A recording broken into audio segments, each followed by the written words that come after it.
New assault rifle, some balance adjustments to old favorites, and a few terrain changes to Destin. All this and more as we dive into the Update 22.2 patch report. First up, a popular new French assault rifle is hitting the battlegrounds. The FAMAS is a 5.56 AR capable of single fire, burst, and full auto. You won't find this new weapon among normal loot, however, so check care packages and other special areas where powerful weapons spawn. We're also giving a couple tried and true ARs some balance adjustments, with the AUG, M416, M16, and the Mutant all receiving a few changes. Check out the patch notes for full details on these.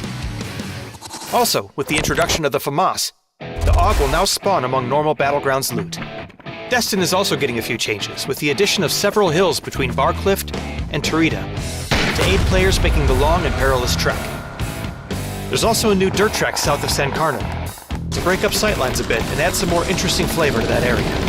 And since the PUBG 6th anniversary is fast approaching, we're also putting up some festive decorations around Arkangel, Miramar, and Cicak. We've also updated the Hall of Fame on Arkangel with special items to commemorate the PGC 2022 winners, so check it out on your next drop. That's it for this quick update. But as always, you can find all the details on these changes and more in the official patch notes. Update 22.2 is here, so find yourself a new FAMAS, and get ready to celebrate the glorious 6th anniversary of PUBG. We'll see you on the battlegrounds.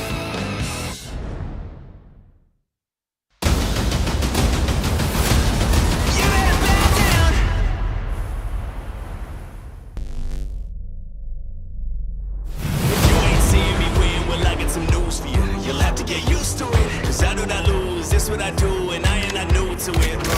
I'm on a roll now, showing no signs that I slow down. The moment it goes down, yeah, this is the battle, the showdown. So who really wanted?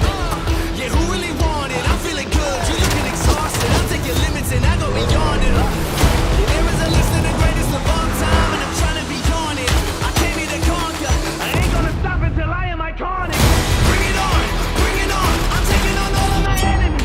I got the power, the energy, I'm the greatest celebrity. Bring it on, this is my time and my legacy. Talk about legends, I bet you they mention me. So you better bow down. Yeah, you better bow down. You better bow down. Yeah, you better bow down. So bow down.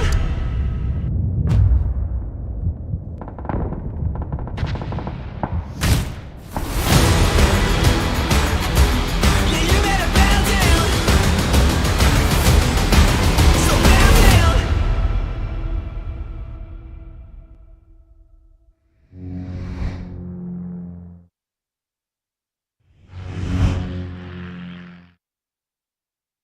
The latest game from Krafton and 5min Lab. Fast pace and full intense PvP action brawler game.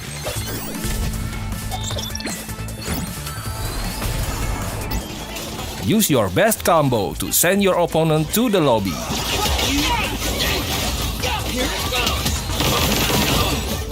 Select your legends and be the winner.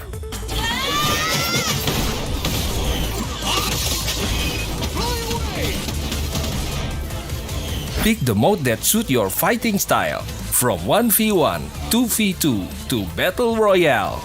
Available to download and play free on Play Store, App Store and Steam.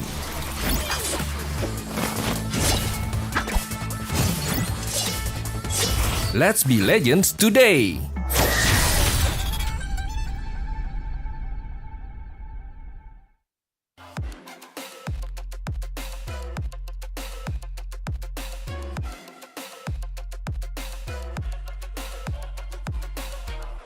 Hello ladies and gentlemen, welcome to the last day of the PUBG Challenger Rumble 2023 Season 1, and of course it's day number 4. My name is Sir Cloud, together with the amazing Choo.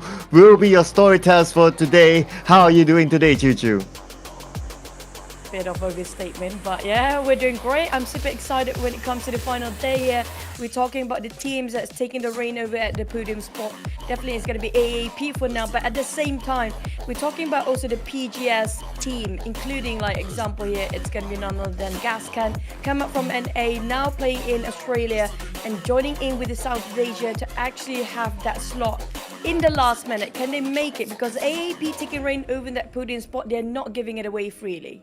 Yeah, definitely. The points are still close enough, and we still have 5 more games to go. So anything can happen in today's final run. My oh my. So it will be really exciting to see who will actually clinch the title. Of course, if we talk about Arkangel Predator, they have been the scene like forever, especially in the Southeast Asia scene or the Asia Pacific scene. So it will be interesting to see if they can hold up to it. A couple of roster changes for them throughout the years, but hey, they are still one of the best teams around. The second day when it comes to Predator League back then in the 2020 Tokyo, I was there at that time as well. But speaking of the other teams, I do want to highlight, for example, EXO Clan. They are the one that we should watch out here today. But before we get into the tournament itself, don't forget we're back to our super rule, which is the standard universal PUBG Esports rule, where we're going to have the first place taken away that chicken in with 10 points. And second place is quite gap in between. It's going to be ended up with 6 points. Down to until 9th and 16th ended up with a nil. But the kill point system is still going to be the same. 1 point per kill. Yep, and of course for placement points, those where the winner with chicken dinner will receive 10 points, second place 6 points, third place 5 points, fourth place 4 points, fifth place 3 points, sixth place 2 points, 7 to 8 1 point, 9 to 16 unfortunately will end the round without any placement points. So that also means that the elimination points will be very important. And as we can see, some of the top teams, they managed to gather a good number of elimination points to put them on top. But hey, being on top also has its rewards. When it comes to prize, but lion's share amount of $2,000 to be grabbed away for these guys. And not just that, what's bigger is this, there's going to be only 1 slot available for these guys to actually head into the PUBG Global Series. And not just that, if I'm not mistaken, there's only 1 slot as well for the Asian Super Cup later on. So there's a lot at stake here when it comes to getting that podium spot. We're talking that number 1 grabs and takes everything away. Whilst the second place will have a bit of consolation, getting away 1,700 USD, and the third place will take away 1,300.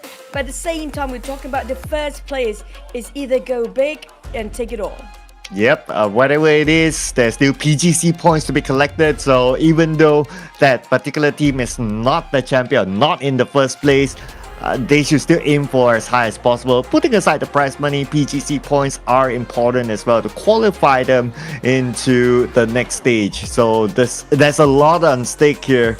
And our 16 teams, I mean, they are putting in a lot of work. They are putting in a lot of, I would say, a challenge to the other teams. But hey, this is the map for today.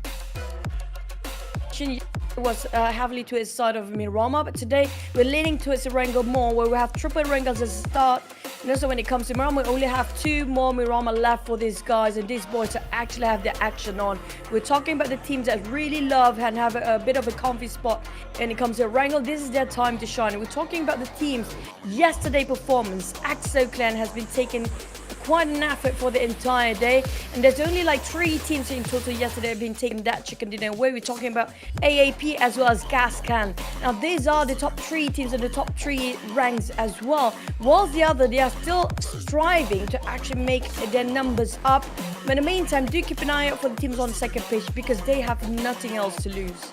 Oh yeah, if they have nothing else to lose, they can just go all out guns blazing, and that can be very scary, especially to the teams on top. So they gotta be prepared for all the challenges that they might face throughout the day. And today we'll be playing 3 Erangels and 2 Miramars, and then we'll wrap up the day. By then we'll know who will be the number 1 champion.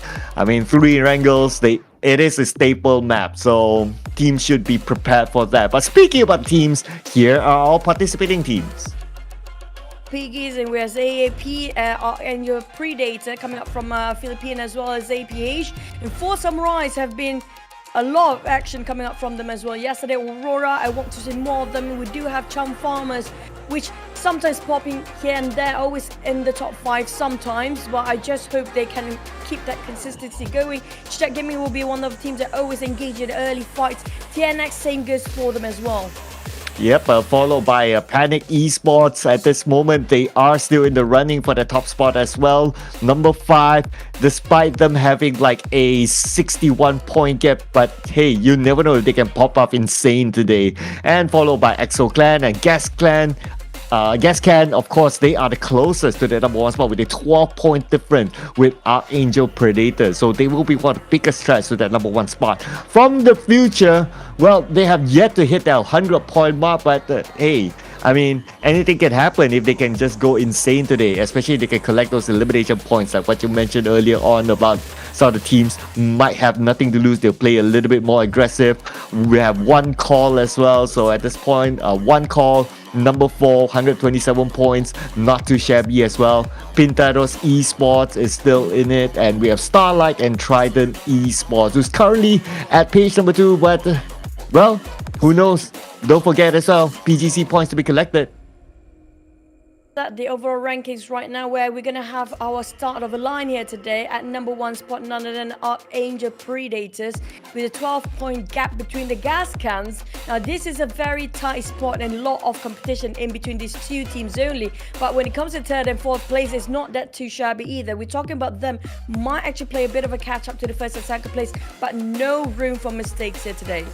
Yeah, no room at all for any of these teams because a lot of it at stake, especially the PGC points. Even though if you're on page number 2 and you might feel that, oh, okay, there's nothing more for us to compete. No, there's still a lot more to compete, especially when it comes to the PGC points, where you'll be collecting it throughout the season. So you never know what might happen later on. But looking at the stats here, Arkangel Predator, they have been solid with those chicken dinners coming in. 5 chicken dinners so far for Arkangel Predator. However, it's we all do know that the chicken dinner points is only worth 10 points. A lot of it may come from elimination points. Points for this year is going to be 740 for the 1st place, and down to 16 with only 40 points, and that's a huge gap. 700 gap in between the 1st and the last place. Now they definitely have to secure that number 1 spot, because even in the 1st and 2nd place is quite a gap already. It's going to be 100 in between for all these rankings. If you can't make it for the 1st season here, it's going to be a lot of catching up to do for the 2nd season. Yep, so they better do it now than later. But here's a reminder again for today's matches, which will be the last day as well.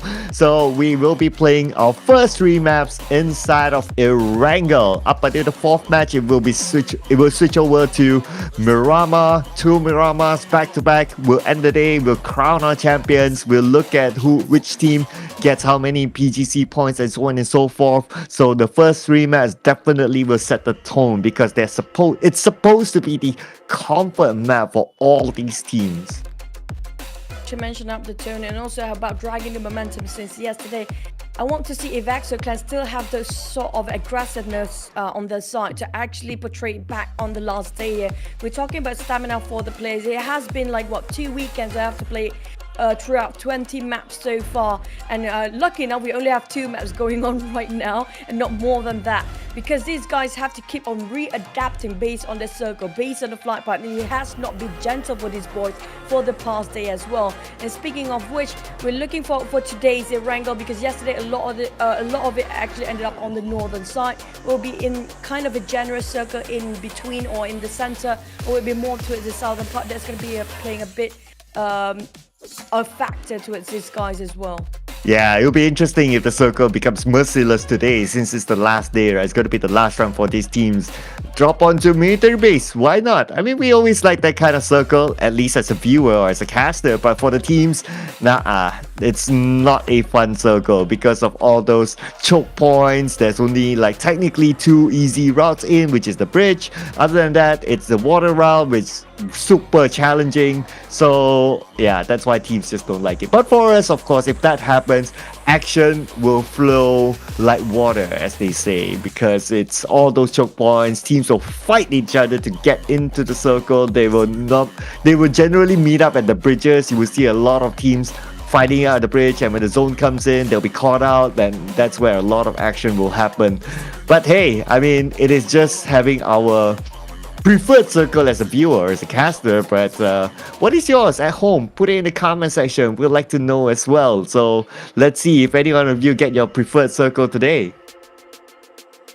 What I want to see is not just a circle. I want to see the players as well when it comes to individual technicalities and how they can survive by themselves. We've seen a lot of 4 Samurai player always ended up solo like Piggies, and also aside of Tenax. I'm looking for AM0 performance today. Yesterday almost clutched one person against 2 teams at one time, and also he almost clutched again by himself yesterday, but he's being finished off by another player from behind. So when it comes to individual skills, AM0 as a player have so much to offer, but when it comes to PUBG as a whole, it's always about a teamwork. It's always about having that 4 men working around and rumbling it out in this massive maps, especially when it comes to more on later on.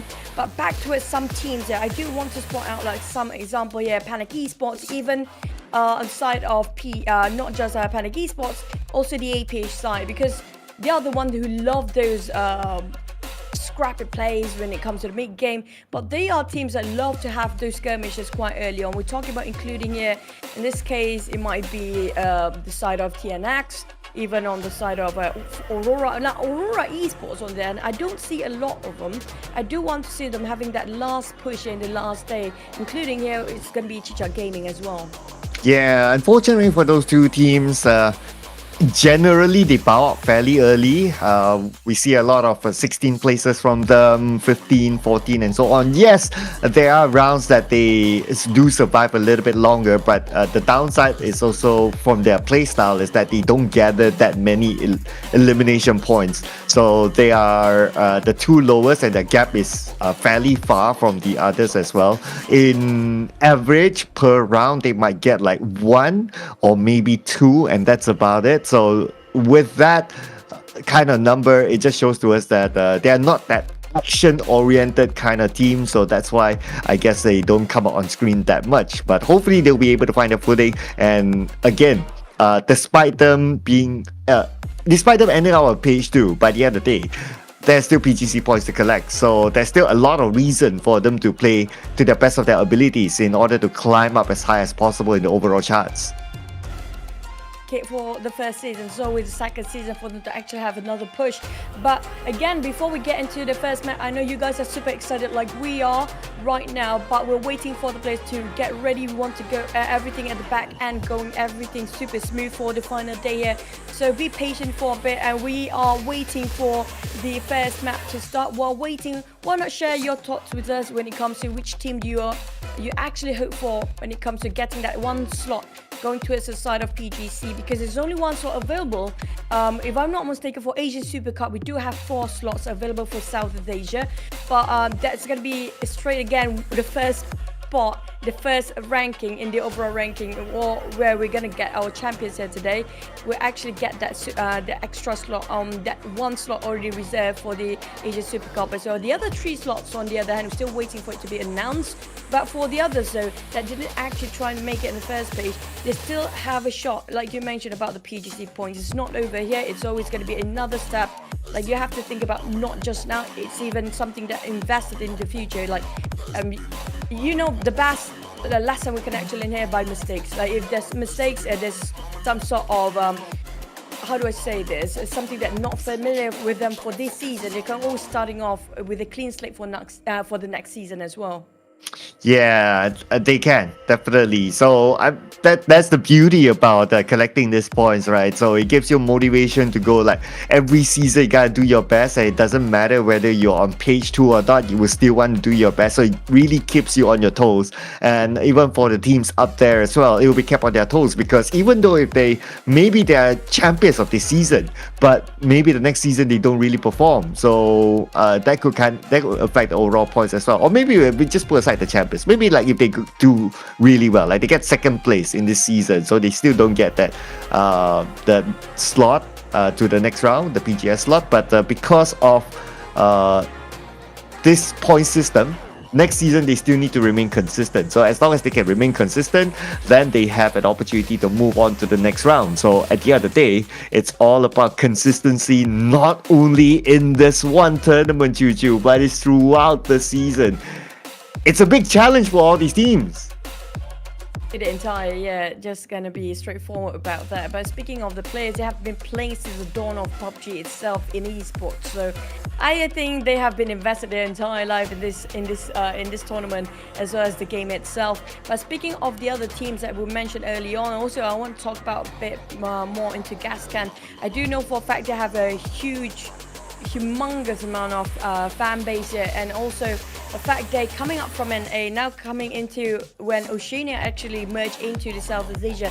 I'm loving the fact that we do have so many Australian teams coming in this time as well, so that's going to give a bit of a fresh look of this tournament itself, and giving a bit of a bump when it comes to performance in Southeast Asia team as a whole, and including that it's going to be AAP. Now Arkangel Predators is always the team that always get into the PUBG Challengers Rumble in the finals. It's always in the final list, on that list of getting the top 3 in every single map or every single season. When it comes to PCR, they're always there. But when it comes to Gascans, on the other hand, they are world-renowned team, back then known as Cicak Gaming. Also played for TSM, been there like other teams as well, and so many kind of experienced background players. We're talking about veterans here coming up from Gascans. Now at the same time, we're looking at the first and second place here. AAP did actually take the money away coming up from Gascans still. Yeah, I mean, looking at those names from Gascans, they have played in the previous Global Series as well. So, like what you said, these are teams that they know how to come back. And despite them still being at number 2, with a 12-point gap at number 1, but because they're so experienced, they know how to take it game by game, and they know how to reset themselves. So, definitely not a team to look down upon. So, even like such a legendary team in Asia Pacific or Southeast Asia, Arkangel Predator, they cannot be comfortable with the current situation that they're at, despite them getting like 5 chicken dinners and all that currently at number 1. It doesn't mean that they will remain number 1 by the end of the day. So that's one thing. But like what you say, I really like to see the amount of Australian teams coming into the series as well. Besides that, we got a couple of Indonesian teams, we got a couple of Filipino teams as well. Before this, we do see that a lot of Filipino teams generally do well, but now with the Australian teams in the mix, especially for today's tournament, this will definitely shake up a lot of things. Question when it comes to South Asia, how come Thailand and Vietnam is not included as well? True. But they do have their own respective how do I say, the league and the finals as well. So everything will be making sense when it comes to getting into the globals as well as the Asia Super Cup, which I'm looking for the Asia Super Cup especially. I do want to see how these teams will actually fare when it comes to getting those best of the best representative coming up in Southeast Asia as a whole. And not just that, I do want to see like the other teams, example here, that I see so much potential going up into the #1 spot anytime soon, including second season here. It's going to be EXO Clan, definitely. They are one of the most bloodthirsty teams out there. When it comes to getting those fights, when it comes to getting those push, they're always relentlessly brazen, bold, and trying to force those fights. And they are the teams that don't really have a care in the world about their rankings. They just care for the eliminations, right, for the kills, because they do know for a fact that those chicken dinner will actually not make up to the points if you compare to kills, based on how the point system is quite low for the ranking points now. It's like no matter how much you got your ranking points, if you can secure those double-digit elimination, things will go very well along the line. Yeah, absolutely. Right now, if you look at the stats for EXO Clan, there are 95 kills, but and their gap between them at number 3 and number 4, it's 20.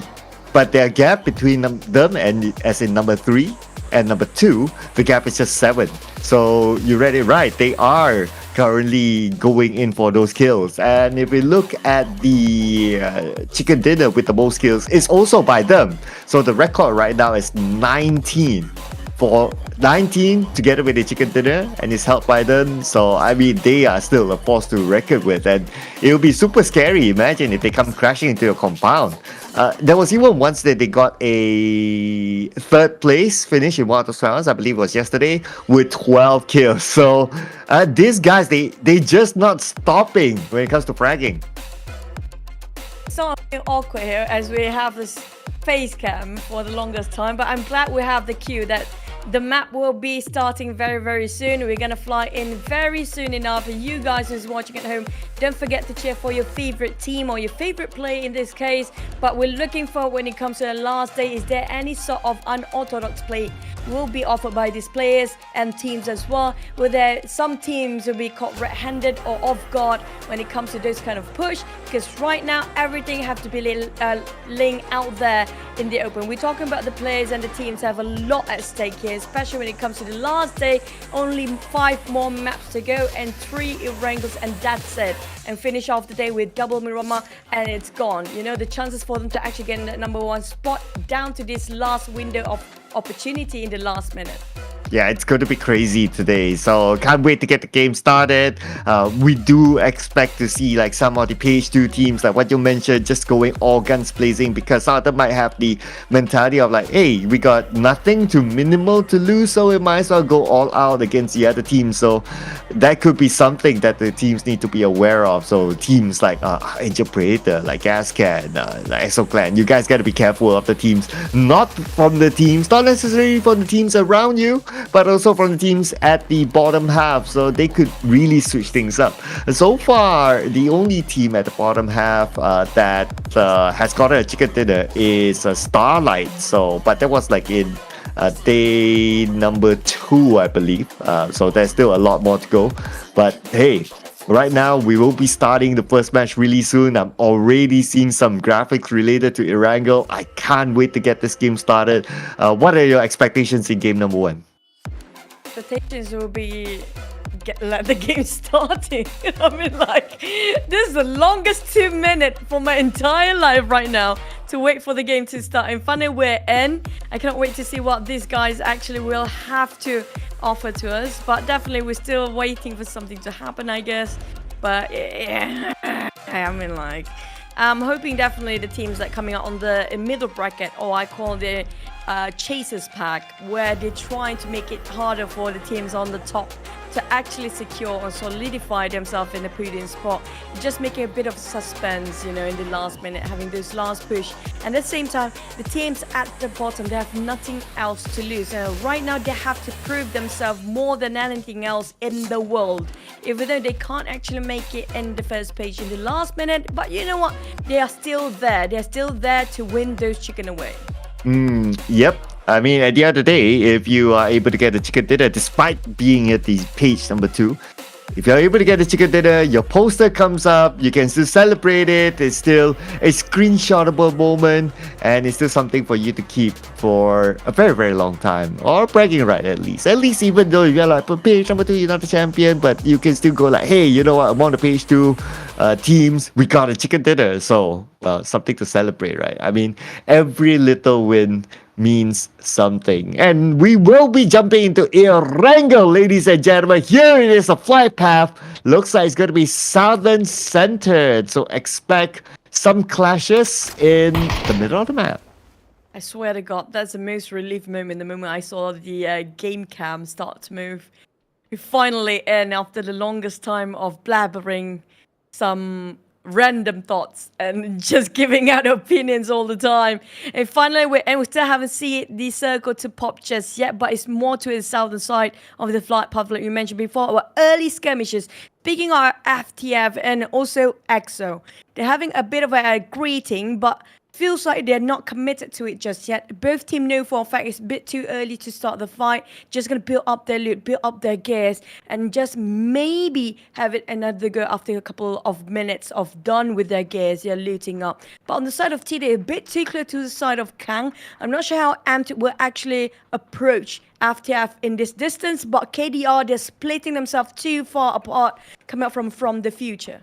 Oh yeah, they're coming from the future. They read their opponent and they drop inside a hospital. But we can see a little bit of a spread there from the future. 2 of their players on the outside hospital taking different angles. So if they can get a first knockdown, probably they'll rush in from the inside. But right now, we also see that there's one player from EXO Clan. He's on the outside as well. So he'll be taking care of in case of any long-range snipes coming in. So far we will expect this to be a little bit of a stalemate, considering that they are in the circle as well. So unless someone just chooses to just rush in. This might take forever. It's the circle for the second phase still on top of hospital here. But at the same time, they are quite in a dangerous place where they want to overstay themselves. KDR might actually be spotted by Squikita. I'm not sure if they got any clue there's somebody just lurking behind there. Definitely off angle, and the blind spot straight away coming from KDR, just pinned down on Squikita. Now EXO, they're splitting too far off to actually follow up what KDR just opened up for the rest of FTF. In the meantime, Amped, which is going to be a Malaysia player coming up from EXO Clan, also start to build up the tension between FTF at the flank side. But the thing is, they don't have anybody on the side of EXO from the outskirts anymore. They don't have a clue what's happening outside. Everybody's staying indoor. And from the side of FTF, this is a huge advantage for them, because not just that, they kind of secure the watchmen from the outskirts, they also secure there's so many information they can actually gather themselves and relay back towards the rest of the team with that one person coming out from the outside. And they have no clue whoever actually in here for the side of EXO right now, due to their person being the scouter at the back and be finished off entirely. Ooh, but look at this, Juju. They are coming in. So it looks like from the future, they're going to start it off. They've read the future. They know that they should make the first move. And now they're going in. Boy, almost being gunned down. That was a close one, but another counterfight coming in from the ground floor. Takes him out, and Man is there to take him down. He's down and now very dangerous in himself. Nobody else to actually pick him up. KDR just barely make it in the last minute, but Goose in the meantime just going to secure and translate into 1 kill point. Back to it, trying to find the rest of the member of FTF. They had the upper hand before. EXO lost 1 man earlier on the side of FTF, but nonetheless is still making a bit of a turn here, while KDR, the Bison, I'm not sure how things going to fare, but EXO Clan still have to deal with that, and the first team out is nonetheless, it's going to be still FTF. Didn't work out so well for them. This is what we mentioned earlier on before we start the game here. EXO, when it comes to getting those fights, they are way on the par. Like, compared to after, it's a bit subpar. But right now, EXO, starting off with a 3-man or not, they still wrap things up very clean. Yeah, that's too bad for them, though. Probably they wanted to go for the aggression move, like what you say, prioritizing the elimination points. But Unfortunately, that's a trade-off, right? If it works out for you, great, you can get those points. But if it doesn't, then that's what happens. You go at number 16 not getting anything at all, not even a single point. So it's just too bad for them. It didn't work out. But it was good news for their opponent, EXO Clan, not only able to gather resources from the opponents that they just took down, but they also secure the entire compound for themselves. And they're still within the circle, so they can still use that as their checkpoint if they want to. But it could be possible that they'll move away from that. There are a lot of other good checkpoints around that area as well. Speaking of checkpoint, feels like 4 samurais start to move themselves to a side of a bridge here. Just going to a side of PE. Now, PE is another team that you should watch out for. We love those early skirmishes. They're actually just going to back down from it, including just how 4 samurai start to give a bit of a greeting, but nothing seems to be connecting those dots just yet.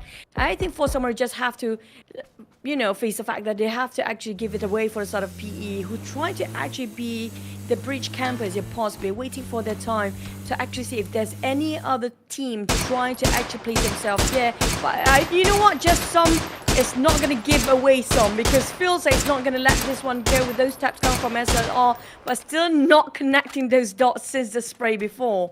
Yeah, it's not easy connecting an SLR shot from that distance. Just look at the recoil from that weapon. But you're right. Right now, since they're able to cross the bridge first, they could be the gatekeepers against 4 samurai. And we've seen that before. They can place themselves on the lighthouse. They can open up on the house to the left. So they can pretty much secure this bridge, which is exactly what they're doing right now. Only sending Kalo to the gas station behind. But that's also another area where they can secure. They can look just straight down the bridge and gather those informations needed. So it's going to be tough for 4 samurai, and not sure how they're going to manage that now. They actually trying to get themselves in a different sort of rotation, even find themselves a boat. As we do know for a fact, PE will actually be the chokers coming up from that bridge and making sure that it's going to be a choke point for the rest of the team. Don't forget about CJ when it comes to him tossing those nades. He can actually score a big one from his one nade as well. But back to the side of 4 Piggies, we do have quite a visitor around there somewhere, including Gascan Luke is around there as well. Now, Gascan, this is their time to push their rank as well if they need to actually get that number 1 spot. We're talking about them so close of getting those gaps, just making sure the margin is getting smaller. They have to be aggressive for today, not being too safe. But at the same time, a bit too reckless will be too dangerous for them to actually losing that 1 spot and 1 slot to PGC. But look at this. Look who's overlooking. So it's going to be Gascan.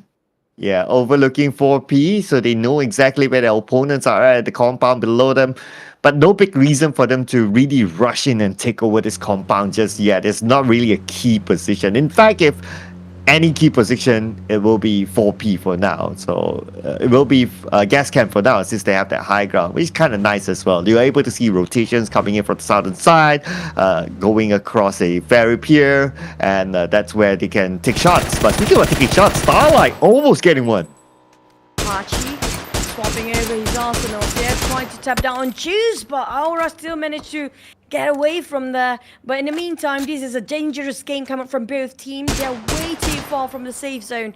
For sort of Archie, still not happy about it, but he's still got abundance of first aids to work around, so he's not going to be having that problem. Still the first phase of the circle anyways. Doesn't matter that much when it comes to those kind of burns coming up from the blue zone, but you know for a fact that you cannot stay here for too long. Not just you have to deal with the gatekeepers the moment you step out from the blue zone, but you have to secure those vehicles. I'm not sure he had got himself, definitely got that vehicle parked in here somewhere, but at the same time, for the rest of the team that's still not joining into the rest of the circle, they have to figure out how to cut across. There's so many choke points that they have to actually venture out and navigate themselves to the safe zone unscathed, but it's not going to be an easy task. Oh, very smart move by Just Some.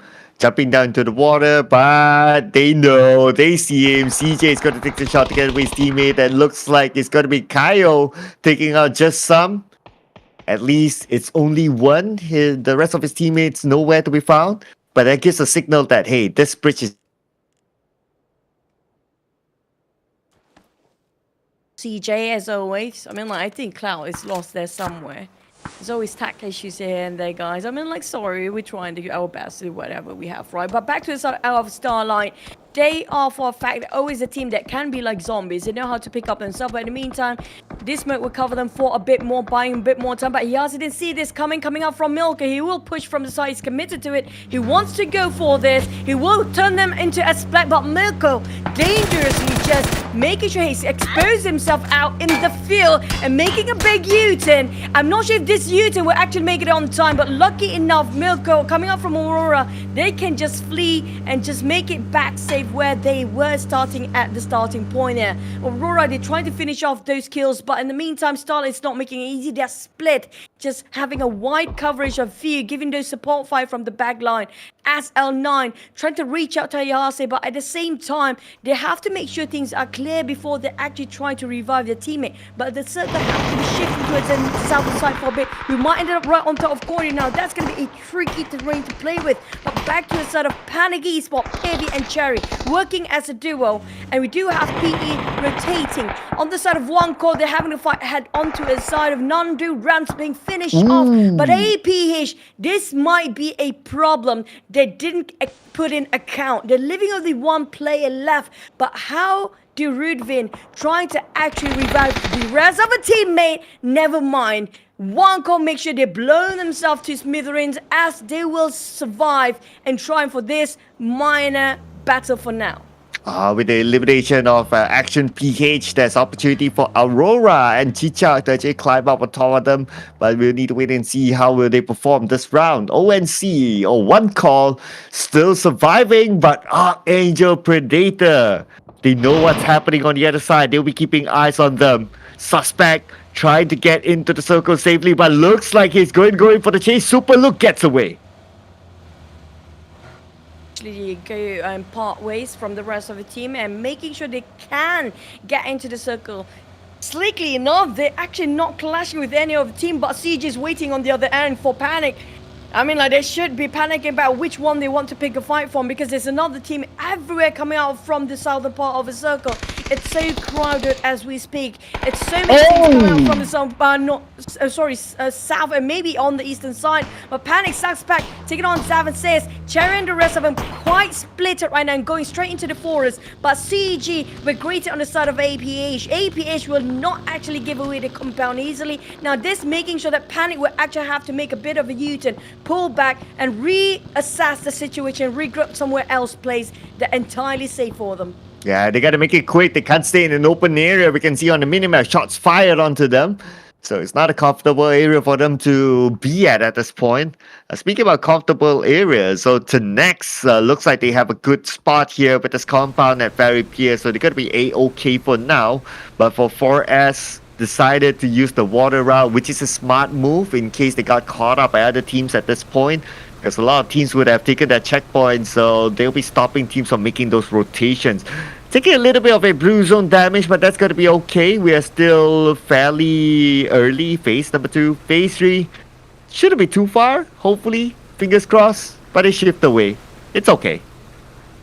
They're willing to actually negate themselves from so much trouble just to get into the side of the island as well, onto off Primos. But ISO is just leaving that vicinity. Where I do have Tenax already got himself one of the strongest compounds to work with to guard about whoever trying to swim around or even just cross over and dock himself on the shoreline. But in the meantime, we're talking about Quarry. We'll be hot shifting to his left side because CF is already there, including CG. But Gascans on there, then they're working themselves into the strongest, one of the most vintage place and most of the most primary spot that is on top of this circle. We're talking about right in the center and one of the most comfortable compound to work around. They got the high grounds, they got those elevation, they got that pit to work out for in case they have to pull back and there's somebody else ambushing and coming up from the northern part. But we do have exchange of fires coming up for 4Ps versus a Panic, but Gascan picking the fight to his side. TNX who's across the street from them. We do have come out from Ferry Pier, only PE. Now two teams come out from the northern side. There's only two of them. Quite a clear pathway. As long as they stay where they're at, they're going to be taking this domination on the northern side. Nobody to contest alongside with them. Yeah, I'll be interested to see how Starlight gets into the circle because they are heading towards another team. So let's see if it clashes or if their scouter can get the information as early as possible for them to make a different decision. Right now, we can see Arkangel Predator having the high ground. Alec is there, so TRDT maybe gate cap, but at least they still have some space to play with. But it looks like we're going to see a fight here. Into committing into his side of AAP, but People has been waiting there and definitely with that lead. Gonna spot it out. They got themselves Gillis on the side of Paradox, but Milko again forcing the fight here straight into Eva Patrick. And waited or not, he's been there forever, but he's straight away taking those fights and those kills. And that's going to be going out full gun blazing for the Aurora. They're not even hesitant to make the move here. Bots will be on his knees next, and none also greeted out by the side of Milko. Milko, the one going for front line, full force, pushing in, not even having any sort of second thought, and we're pressuring to the side of AAP with those nades being tossed around. Oh, not looking good for Arkangel Predator. They are losing bodies, and that will be a total elimination for one of their players. And this will be a good news for Gascans as they are comfortable within the circle. At the same time, we can see at the bottom screen, two teams going up against each other. At the same time, the blue is going to pressure them. A lot of action happening at the same time, and none will be taken out. Still trying to find for more. Well, in the meantime, we're talking about the teams struggling to actually get themselves into the safe zone, including Panic versus PE right now, as CJ trying to make sure they would deny their entry into the safe zone, with Cherry barely make it in. And now at the same time, PV might actually got into the off angle of Kaio, but Silent and the rest of PE are pushing to a sort of Panic. Now Panic's definitely panicking, but Kaio will not be pinned down by PV, and that gives away his position as well, as PV will be having a bit of a response from the side of Silent, and it's going to be Panic will be finished off and eliminated as second last place at 13th spot. Whew, that is... The team's just dropping like flies at this moment, and we're not done yet. Aurora just beside ONC, so they're going to get passed by each other, but will it be worthwhile for them to take over this compound? Looking at the timing, 15 more seconds on the clock. Aurora better do it quick, and we can see one of the players opening up to the high ground, getting as much information as possible, now being a checkpoint for himself. But we move over to Kuwari. So we have EXO together with CG next to each other. Arkangel Predator still has Alec.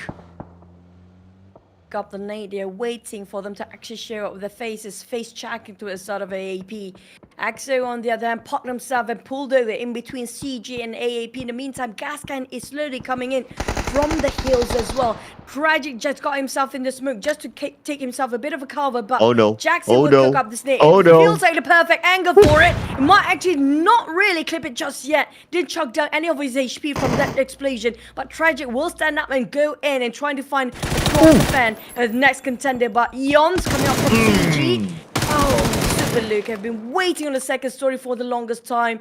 Waited for a long time for somebody to step into this compound, but EXO taking this warehouse, while PE and the AAP coming out from the other end. But the one that should watch out for is going to be Gascan coming out from behind. Too bad for MT. Totally didn't expect that, going up to the second floor and there's someone waiting for him. But now we have a couple of teams on the outside. Alec almost taken down, and now Alec will be eliminated. That means Arkangel Predator, number 12 for them in this round. And look who eliminated them. It's going to be Gascan. Bit detrimental when it comes to overall rankings last minute, as one called Jax is still trying to get out from there, find an exit out as the Blues are burning him off his back. But Jaxie will be actually hold down by the side of Tragic. There's no way for him to get out from there. Paradox spotted out on Nundus, trying to making sure that he cannot actually make a move forward, and still chasing the heck out of it. He's on his foot, chasing to the side of Nundus, who's driving the car vehicle straight into the compound of 4P. This is no way going anywhere well for the side of one call here, leaving out only Nandu, who's sharing the compound. Same goes for 4 Piggies. Aventon actually heard the audio cues coming out from the ground floor, but TNX actually have their vision straight towards the 4S as well. Ooh, two teams on the southern side, as we can see here, just next to each other. 4S together with TNX. They definitely need to fight each other if they want to get into the circle. Shots fired from TNX. It will not connect just yet, but that gives away information towards 4S. Now they know where their opponents are at. 4S waiting for the right moment, but they need to do it quick. 40 more seconds before the zone puts pressure onto these two teams. It's really burning on their side. And we talk about not just the Blues, and the time is not on their side. And not just that, there's so many contenders. The moment they step into the safe zone here, it's not just TNX. The next one, there's going to be a lot more teams right across them. Shoe Horse will not be spotted. Oh, the Hills is separating these two teams right now. But for how much longer? 4P on the other hand have a bit of a hike, spotted out Cheese and will burn him alive, but they want to go for the push. Flee away is trying to open up the space, and the rest of the team trying to carve their path towards a hike here. But Aurora will not let that get by, as Paradox Elmaker making sure they got proning down, crouching here, and spotted out Fleeways when he jumps, slither of health, remains, but the Molotov will try to make sure Malcolm remains where he stands. Come out on flank side, but the rest of Aurora will be blown to smithereens the moment they're being eliminated as an entire team out. Oh, and Kang gets one for himself as well. So it looks like this compound is defended by EXO Clan. So they'll be okay for now within the circle.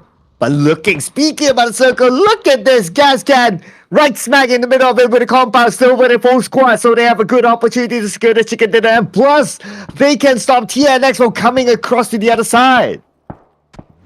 To work around this circle, definitely got into the hands of Gascan. They've been holding there for the longest time. There is coming up from the southeast is going to be northeast is going to be coming up from 4Ps, but Trident on the other hand have a very clear pathway coming up from the northern side. It's not going to be a lot of problem for them, while the rest of the team are tunneling their vision towards what's in front of them instead. But TNX on the other end, they have to cross the street. There's an open street there. Then when they climb up to that small hill, it's going to be PE waiting on the other end. CJ, we don't know for a fact, he got himself quite a number of utilities still not being tossed around. But Kaya is bleeding out for the side of PE. Now, they haven't got a way to resolve the matter to revive Kaya on the other hand. But TNX, Brazen End will just going to give away those taps to the side of Gascan. They want this compound so bad. They want to challenge them, but trying to find any loose and they can actually get into Gascan's side.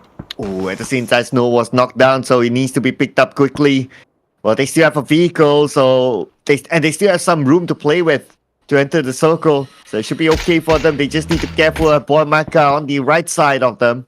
And now look at the crowd, Choo-Choo, on the left. A party is happening.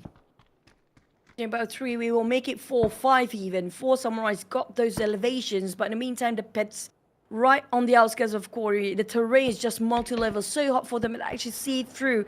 CG's right inside the compound, but CG is tunneling vision to the side of X, so they have to be extra careful about what's coming in the back line. PE on the then in between. Nobody actually spot them out just yet, but back to the side of 4P, they got this sort of elevations, but they're not right in the circle. They have to cut across Gascan first, but Gascan having those 4 walls to work around such a solid compound, they are not giving that away easily. Still in the center of it. Same goes for TNX. The only thing coming out from the southern side right now, taking a bit of exchange fire with 4S, creating such a long fight. But in the meantime, they have nothing to cover themselves except for those vegetation. They have to play alongside with the smokes, but the smoke will start to run out if they don't make a move as well. 15-second countdown, and 4 Samurai needs to make it quick. And they need to fight their way through. Not much space for them to play with at this point. Asma at the same time will be taken out by Luke. Nikos will knock down M0. But could M0 be stolen away by Murayama? It's going to be Murayama securing that elimination point. And next to actually make a move forward, like you don't have to take a fight either way, but still Lucid Frick will barely make it in. That's gonna be it. TNX eliminated next. We're down to only 8 teams here. 4P is now greeting Gas on the other end as well. He just finished with TNX, but it's not a problem for Gascan. They are more than ready to take the fight. They're done with the TNX, done and dusted, and sealed the wrap. But back to his 4Ps, how can they approach this warehouse? It's a solid warehouse, very high walls as well. So how to get in there? There's 2 entryway in, but the problem is it's heavily guarded by Gascan players. Oh yeah, Gascan players. They got this compound secured. They still have full squad, and they got 6 elimination points so far. And they're not done yet though. Pretty sure they can gather more elimination points as they still have this fortress of theirs. 4P on the other hand looks like they're in trouble. Gobzovin knocked down. That shot from the high ground, just too much for him to handle. They have to just divide their attention to a 2-side right now. This is not the best timing possible. The moment they try to push into a side of Gascan's vicinity. That's the problem they have with backstabbers. But back to the side of 4 Samurais on the other hand, this watchtower, they're not giving it away. We're talking about they're taking one by one of PE players, but at the same time, it's causing them heavy casualty on their side as well. The 4Ps and the 4S are in trouble right now, but in the meantime, for 4P, it's a more bigger problem. No. We're talking about them will be burnt alive with that Molotov. Toss about by the side of Cal, but at the same time they couldn't make it. They're stuck in the corner of those walls. They couldn't climb up as well. Gascan right now having Pintadoes elimination and kills in the back. This is huge start for them in the final day. Oh, that Molly chef's kiss just on point. My goodness, that was so good. But now 2 more seconds and we'll know the next phase of the circle. At this point, we got 4 teams left, and again, Gascan has the circle! Just on top of Gascan, not just that, AAP being eliminated early on. This is the time Gascan to push that gas all the way up to number 1 spot. Nobody's stopping them at the same time. EXO, the only team that actually have a contender towards the first place, living only with Kang right now to work things around. It feels like impossible to Kang fighting alongside with so many players out there. 4S just eliminated him to smithereen. It's just within seconds. Now, for the 4 Samurais on the land, they do have a tree, but in the meantime, the heels splitting themselves from the rest of the teams out there. Trident have been going uncontested so far, coming up from the northern side. Now they're walking into this three-way wall, but in the meantime, it's so hard to fish out Gascan players from this compound. They're still right on top of a circle. They're taking such a solid move, going straight into this only compound to work around this corner. They don't have the elevations, yes, but in the meantime, they can hear the audio cues fighting for 4S and Trident. They might actually getting this into their business as the third party. Yeah, at this point, Gascan will be just chilling at their own compound, trying to take over, trying to take those elimination points from afar. But the focus will be on Trident versus 4S right now. Trident and 4S must fight with each other before they move into the compound. If not, they'll be shot down from afar. This could be super interesting as both teams still staying strong. But just wants some for himself, gets a knockdown to Gem. Both teams, the ones winning is going to be Gascan right now, but both of them have to struggle to keep the boat afloat. They have to survive here. For some, and just some is down. We're leaving us alone. Trident versus Gascan right now. Gascan, the best timing possible for them is actually make a rush. They still not live in the compound just yet, but Trident do have a bit of space to reset themselves. Got a bit of an upgrade of loot from these death boxes as well. But Gragshot and Cow already pushed themselves up towards the flank side of a hill. Might actually spot out Snow and Jam. Well, the other two coming out from a different angle entirely. Try to compress Trident from 2 different angles right now. Ooh, Gascan, look at this, opening up their perimeters, going up to the high ground, sending 2 of them, while 2 stays guard on the left side, on the lower ground. But we'll see where the next phase of the circle will be at this point. Gascan, they are conquering this area, but then again, they are up against an opponent that has equal manpower, 4v4. The circle moves slightly up to the high ground. This will kind of force Gascan to move. Control of the circle right now feels like they're holding free reign over this compound, but Trident Mila still not giving it away easily. They're trying to open up a bit of space, maybe make an entry for the rest of the team, but they have to pick play out. But Mukau just coming up from the blind spot entirely from the back line. Nobody has a clue. This 2-2 split come up from Gascan, making such trouble for Trident to scout them out. Those hills, those elevations will hinder them from seeing Gascan from the other side of a hill here. Jam proning down, trying to just find a shot to his side of Greg, but it just feels impossible at this stage. Trident, they have to divide the Intasha into 2 right now. Now, too much focus of him given towards the side of a flank. They have to remember there is a full squad come out from Gascan. They just distracted to a side, Greg and also Mukau. Nikos and Luke will actually take the lead to actually push on the other end. Looks like Gascan is starting to play the patience game. They're waiting for Trident to come towards them because Trident will be pressured by the blue. And even after this, when the next phase, the circle will close entirely, will be won by the long range shot from Greg. Gets one for himself. Beautiful. Taking out Jam. And for more, Nikos will try to finish off Snow. Snow barely hanging on towards the gate and finally being knocked down. That is it. Salty the furthest away. There's the blue zone. He doesn't have any vehicle to work around. Still got 1 down on knock. but it's not translated into 1 point just yet. Salty just trying to fight against the wall of Gascans right now. There's gases everywhere. He's smothered. He's suffocating himself here. Within the blue zone, within the play, he's just gonna deny the point. And that's just it. He's just gonna deny this. But Greg's still secure. And Trident as a hill, eliminating with 13 kills by far. Gascan. This will push them at number 1 effortlessly. And that was a great run coming up from this team. Absolutely, Gascans. They got a chicken dinner in their last game yesterday, and now they're starting off with a bang today. I mean, Gascan, like what you said, they're stepping on it. They're stepping on the gas to chase up onto Arkangel Predator. Very sure with this chicken dinner and with that amount of elimination points, they would definitely have caught up to Arkangel Predator by now. So Arkangel Predator, they'll be sweating their pants looking at Gascan.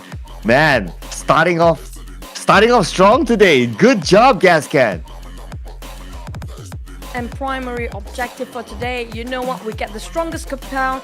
It was impeccable timing for them to get in there in the first place. They were uncontested. Nobody can take their fortress away from them time by time, so many times, and multiple teams trying to take them down from those compound. Yes, it's like a pet. It's sort of not having those elevation, but it's a strong, very strong hold for these guys. We're talking about Gascan know when to pick out. The moment they're splitting the 2-2 formation, it was the perfect timing. The moment trying to finish off another team entirely. And the way they pick is just so flawlessly well done. We talk about the entire team having such a clean win this time. All 4 of them still alive. Yeah, not giving any points to anyone else.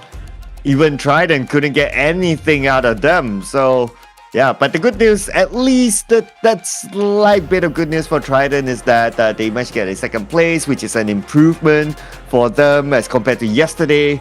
And they managed to deny that final point away from Gascan. But anyway, I mean, it's still good effort there, but Trident, gotta give it to them. They managed to defend their high ground as well. So it was definitely good effort from Trident. And this is what we talk about, like teams on page number 2, right? Like they have nothing to less to lose. So then they're showing it right now. So Trident, if they can continue this on, maybe they can at least have a first page finish.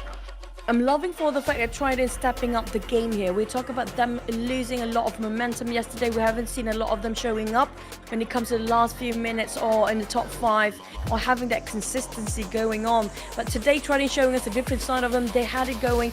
They're coming up from a very long rotation from the northern side, not contested, but at the same time, they're playing it smart. We're talking about strategy game here. Nothing can go wrong as long as you survive in PUBG, right? It's all about the survivability and just last long enough to get those points. Regardless of how much the point later on or how much elimination you can get, it's still a point regardless of that. But when it comes to a different teaming behind like definitely off angle and the blind. But another counter fight coming in from the... And so, but in the meantime, this smoke will cover them for about of a circle. It's yeah, so those were crowded those as we big speak. moves, It's right? so So like what we can see a lot of looking good for Arkangel Predator. They are losing bodies, but that is one of the moments where Arkangel Predator, unfortunately, they got eliminated fairly early on, I would say. I believe it was number 14 or something. Either way, but still, Lucid Frick will problem they have in the backstabbers. But for 4P, it's a more bigger problem. We're talking about them will be burned alive with that Molotov. Toss about by the side of Cal, but at the same time, Being strong, but just someone suffers. play it out, but One but point, and that's just it.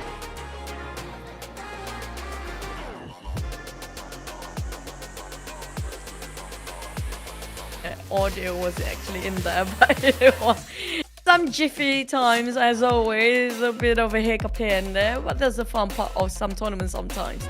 But back about our first place, which is going to be Gascan now leading it off at number 1 with 10-point gap in between AAP. You got eliminated quite early just now. Now, even though they got eliminated early on, but still, AAP to actually stand still at second spot, it's still not that too harsh for them still.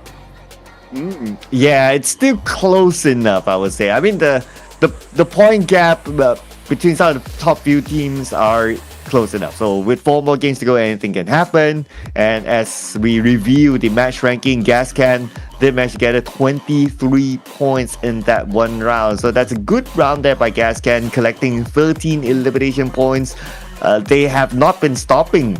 Pretty much yesterday was a good run for them, especially the second half. So now they are continuing on, and this is what we talk about, teams with a lot of experience. Gascan is one of it. They know how to come back. Just that they know when and where to actually sit themselves in when it comes to the timing. We saw so many teams kind of struggles in the blue zone as well. They try to get across, but there's so many gatekeepers the moment they step into it, and at the same time the blue zone are always not your friend. It's just so much pressure for this guy to actually get into it. They want to go into the safe zone, but at the same time there's so many teams are denying for that fact and have to put a hold for it before they actually move into it in the first place. But still, nonetheless, a huge win coming up from Gascan, but at the same time the margin is still not that big yet. We're talking about the gap they want to pull themselves from the others. Speaking of that number 1 spot, it's still reachable just within one match or one map for the side of AAP or even EXO Clan to actually catch up at this point. Yeah, it only takes one round, right? Even for Trident, if you gotta think about it, like this second place finish with a decent number of elimination points, the teams at the bottom are not safe as well, because like we did talk about, like the points to collect, the PGC points to collect. So these teams, even at the bottom, they'll be still fighting for those PGC points, and with Trident performing like that, it's great for them. And a second place finish is not only today. Yesterday in their last round, they got a second place finish as well. So they're starting to find a level of consistency that is also scary for the teams at the bottom half. It's quite scary if you're actually in the middle pack as well and you're always being the victim. In this case, there's some teams that always being one of the teams are being targeted to be finished off early on, and maybe some teams are dropping themselves at a hot spot as well. We're talking about some teams who are actually trying to challenge these teams when it comes to getting those initial drops, but we're not going to waste any more time. We're dropping ourselves straight into the next wrangle because we want to see, is there any contenders outside from AAP and Gascan, and now merging into the number 1 spot and making a twist of a plot in the last minute, in the very 11th hour, at the last wire. We're talking about, will there be a different team entirely taking over that number 1 spot in like within just one map? Imagine if Gascan and also AAP been pushed down by these teams, right? And they could make it. What I mean, like, the fan will be devastated for that, but at the same time, imagine if that really happens. Yeah, absolutely. I mean, it is still possible because we got like 4 more rounds to go. EXO Clan's one of them who could contest maybe ONC or one call.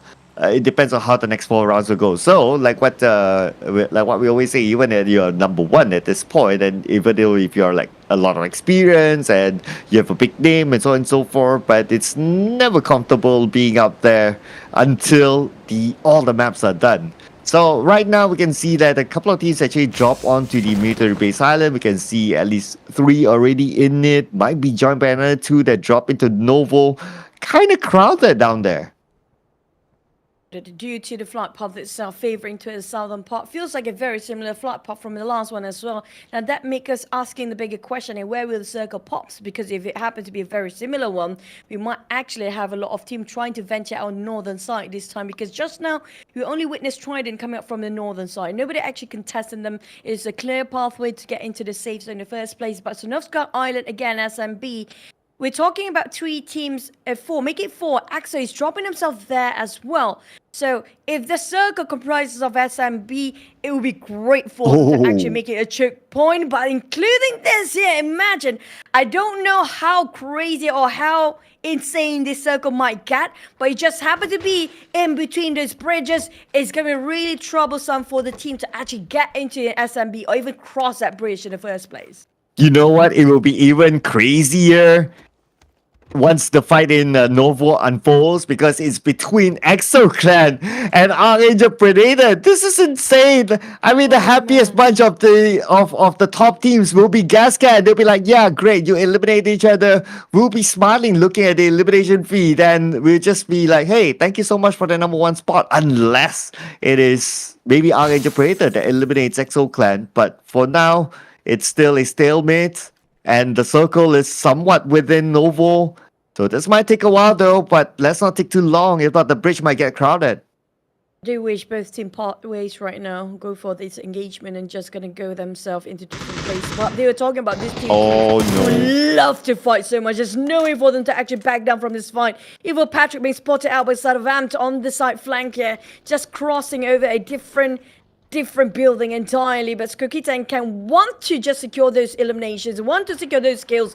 They want to translate into that 1 point, but at the same time, this put AAP on alert mode. They are taking this very meticulously, slowly crouching and slowly trying to approach Patrick to just revive him. But in the meantime, EXO Clan start to breach in from the back line. Kang and Amps already placed himself right across AAP there. Bot spotted out, the rest of them start to breach in. Now they're having smaller space. They're being wrapped around the corners. EXO in a trouble. Yeah, look at this. The push is starting to happen. Look at this. The movement from Arjun bots moving towards the right. No vehicles around for him to try to get away. At least not close enough for him to do so. EXO Clan, they're moving in as a squad. They're clearing house by house. At the same time, on the other side, our second place winners from the previous round, Trident, going to start it off well as well. Possibly with their first elimination for this round. And they are trying to secure it onto CG. Superlook's on the other side though, but Superlook not in a position yet to take revenge. Nice how Jam split it with the rest of the team right now and can easily just flee away from the crime scene unscathed and not punished, not even being touched here. I'm not sure if they can actually revive in the meantime. We're back to a sort of EXO and AAP. AAP start to have to back up for a bit, have to pull back, go for a retreat, and slowly just giving away this apartment to a sort of EXO.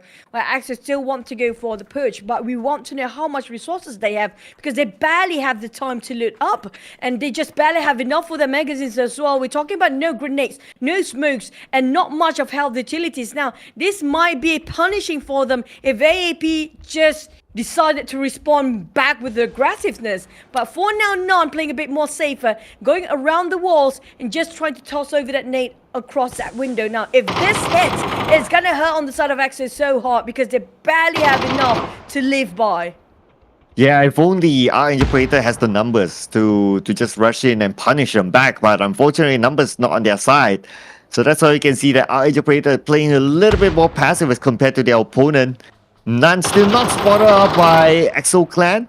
But Sita looking down at the mini screen. Looks like another fight happening. CG may lose Super Look, whereby they'll be hunted down by APH. Last man standing in this compound. And there it goes.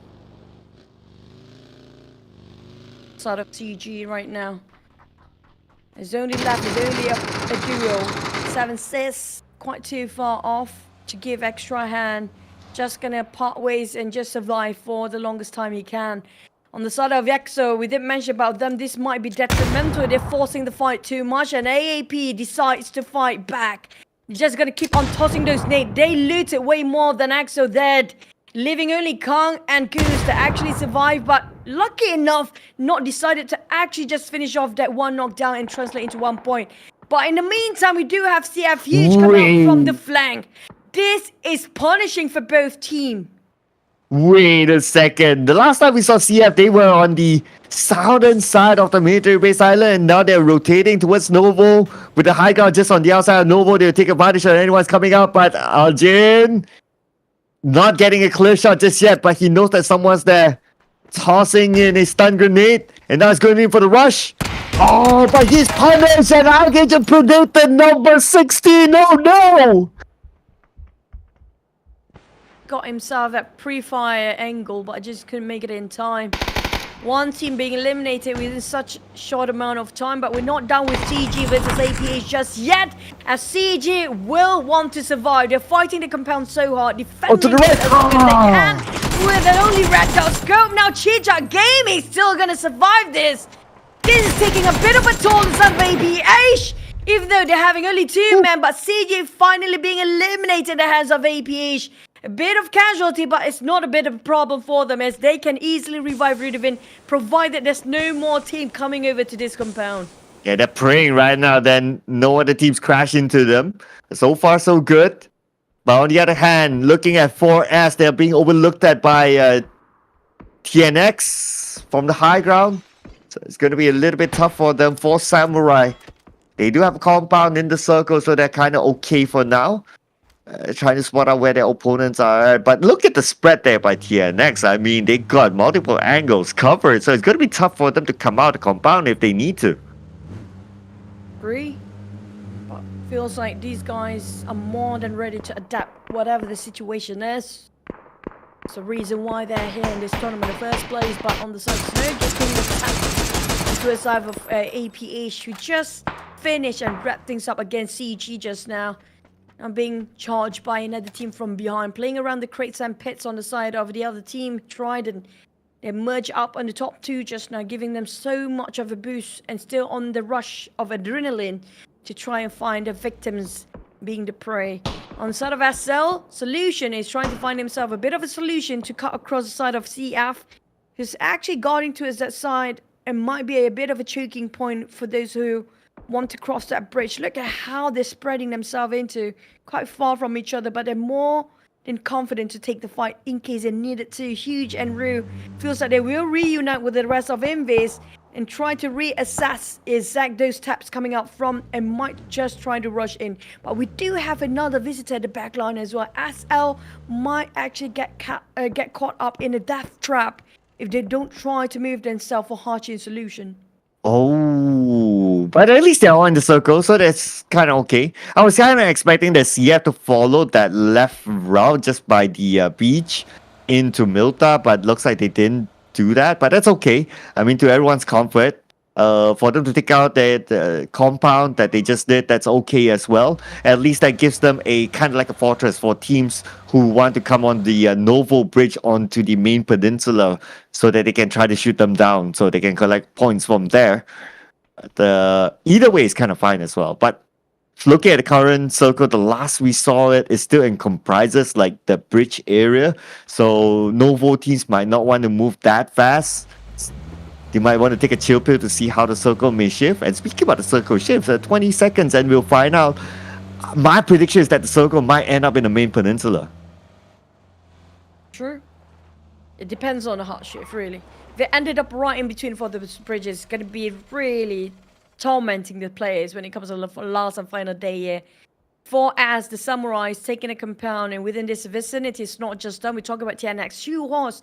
It'll be a bit split from the rest of the team just to get out. Well, I don't want to say I jinxed it, but it might actually ended up there as we're splitting this circle into 2 different islands entirely. Gascan on the other end, coming up from back line, might actually bulldozing 4Ps from behind, but at the same time, we do have APH and Trident coming out of the north. It's always Trident coming up from the northern side, but Gascan wants to spot out if there's any sort of contender right across them. They spot out a couple of players. Piggies will reply to his greeting with a couple of taps just to say hello at the same time, but this gives away so much information on the Gascan side. They're more than aware there's going to be so much people right across them, so taking things a bit slower than usual. I'll be interested to see what happens to the 2 teams at the south, because in the tournament mode for PUBG, there will not be any like a water circle. It will end up on land, 100%. So looking at the current circle, it's very likely we'll get a northern or main peninsula land, and that will force like the 2 teams on the southern side to actually cross the bridge by that time, because the circle damage will be just too high by then. Maybe the 3rd or maybe the 4th phase of the circle. So it's something that they'll need to be prepared for. Speaking of, are they prepared for this? Because these guys, these boys of Gascans, gonna sit quietly. If they're coming in late into the party, but they are crashing it from the back line. It depends on how aggressive they want to get, but they're definitely coming in a bit of a longer rotation, taking an unorthodox approach, and just make sure they don't get easily spotted out. They know for a fact that just now the information coming out from the other side of a team, just tapping it away back to them. Know for a fact there's so many teams out, but you know what, we're taking a long rotation. But back to a side of Trident, these are the teams that love the shortcut, so they're going to go straight into the wall zone, cutting across them. Don't have a care. They will bold and brazen, just make it through the compound. You know what? We don't want to waste time, but at the same time, they do have Salty to kneel himself down. The rest of the team will actually have the time to just pick him back up due to he barely actually make it into this compound, into the building. But SL definitely will try to finish them off straight away. Got himself that one knockdown. Same goes for EXO, leaving that Novo and now trying to climb up the hills and try to spot out if there's any other teams aside from PE that will try to take them down at the same time. Yeah, good move here by EXO Clan, because if they go straight out, PE will be able to shoot them down. So it looks like their plan is like, okay, let's take down PE first before we move in. But little do they know, Kyle is waiting up in this highest peak of the mountain, sees the rotation, has information, his teammates, we can see that going towards EXO Clan, and they're stopping by. Looks like we'll see a fight here before the move onto the main peninsula happens. No silent, nowhere to run, no hide, no rushing in and grab it in. EXO just gonna push and bulldoze themselves in.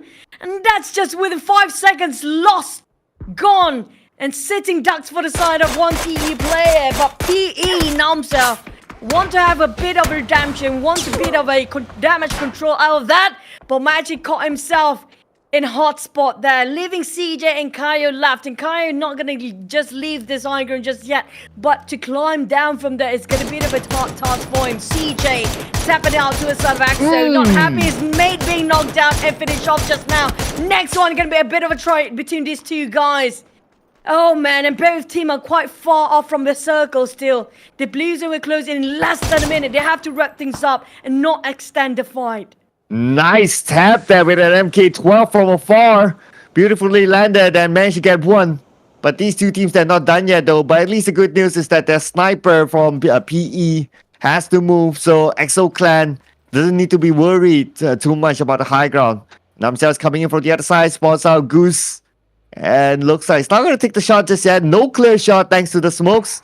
At the same time, we can see that EXO Clan, they're moving away, going towards CJ18. Not done with a PE now. CJ is known for these clutches. He can make it happen, but it's going to be 2v1. He's outnumbered. Going for an exit back out. CJ trying to flee from the senior, playing around these walls, hugging around the corners. Goose coming in strong and just making sure it's right in the face of none other than the PE players. But Namsa coming up from a different angle and trying to wrap around the corners. KO from the high grounds, spot out by EXO. EXO now just put themselves in a death trap, but PE can't be knocked down, leaving only Skukita alive. Trying to revive and give them a bit more odds there. But Namsa pushing in slowly. But the Blues are closing in as well. Kai will be the sacrificial lamb for this. Oh, but at the same time, there's going to be a heavy casualty on both teams. I hate to break it to these teams, but the circle is nowhere to be seen on this military base island. So that means they need to move. Heading on the force player circle is going to be damaging. The damage is going to be real. Namsel shoots. Namsel gets counterfire upon. Namsel needs to reset quickly. Can he do it in time as Squikita moves and takes him out? And that is going to be it for PE at number 14. Right now, there's definitely no time. We're talking about Turf Face, definitely going to burn him off quite alive. I hope they have those vehicles parked somewhere else.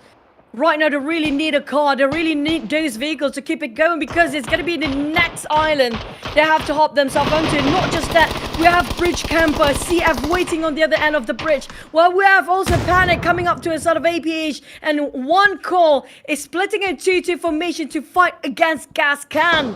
And it's going to be a full force of Gascan pushing towards side of one call. But we do have another visitor coming up from the northern side of Gascans. It's going to be FTF from the future, coming up from the past and now venturing into the present and hoping to stay alive in the future.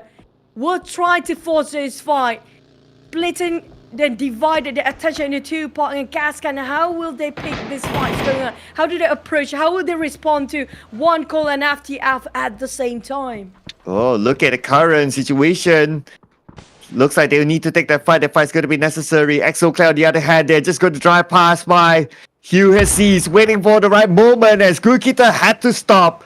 And look at this shoot. They are not within the circle. Hugh has takes down Skukita. One more to go at the bridge.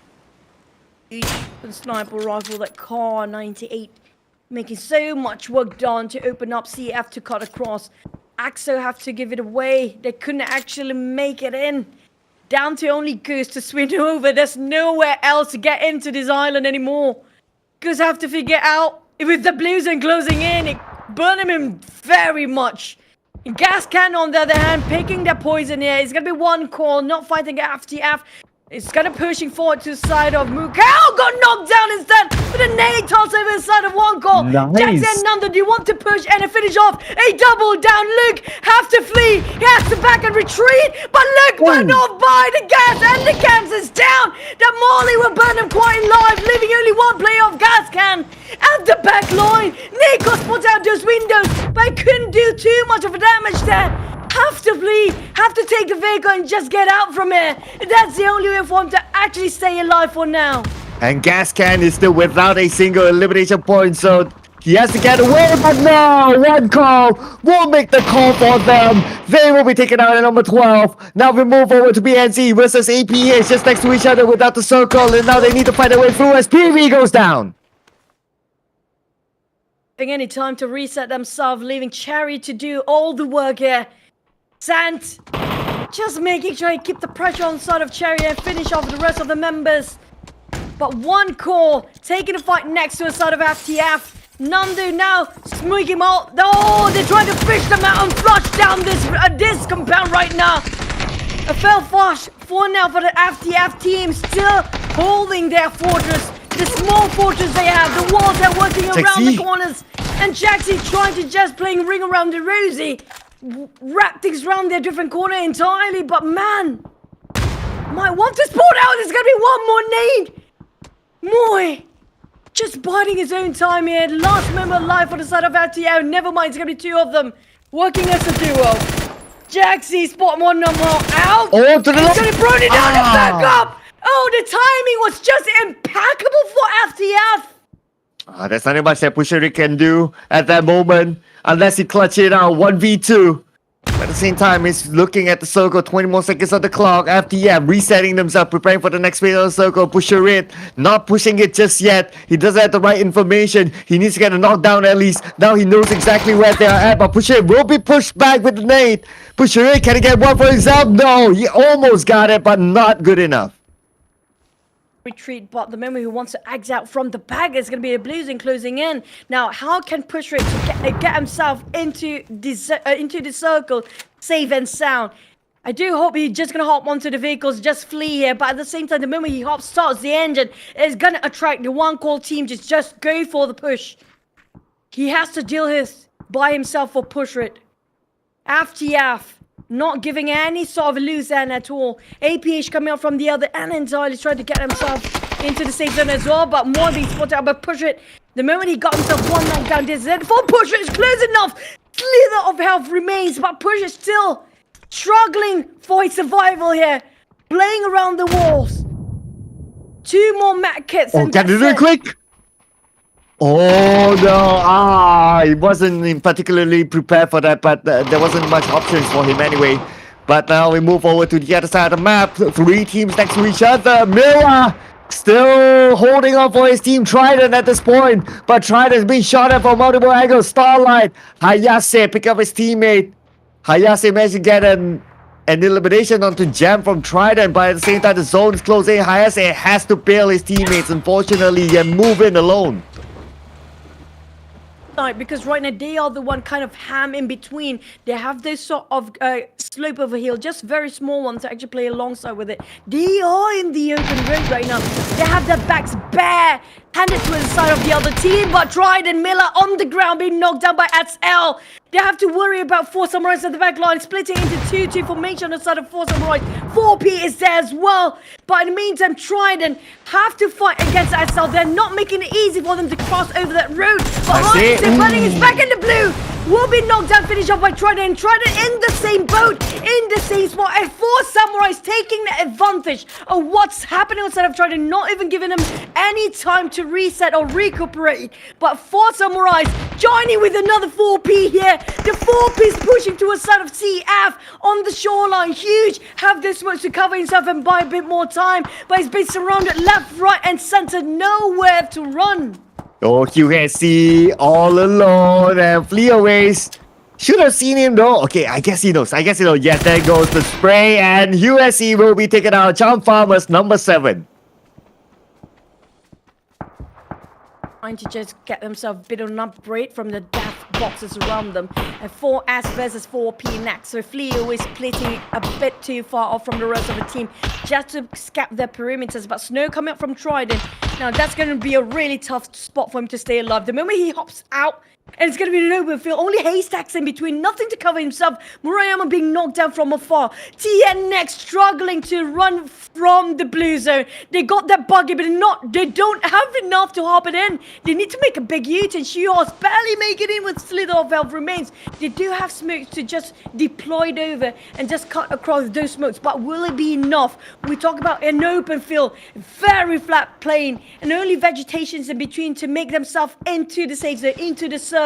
Where are the rest of the team? We're waiting for Af to make a move as well. But Snow is just giving away his position. He don't have any choice anymore, just popping off that couple of smokes. But TNS slowly make way towards the other side. Look at how the smokes been deployed. It's a straight line of smoke and making a bridge over it and just going to push over sort of FTF. And what doesn't help is the road in the middle cutting across the circle. So that's going to be tough for some teams depending on how the circle moves later on. But now focusing on the Tenax, they're trying to find their way through. They know that someone's there waiting for them. Speedy being shot at, almost got a 21 health left. Asma needs to reset. Asma being shot at as well. Shoehorse not letting them go easy. Shoehorse trying to find a different angle, but there's not much space to play with. They still need to fight their way through. Side of TNX, but FTF, they are pretty much walking themselves to that trap as well. 4 Samurai being clipped from afar. Long fights are going on. The moment they got himself a 4 scope, 6 times scope, we know for a fact it's going to be a very long fight.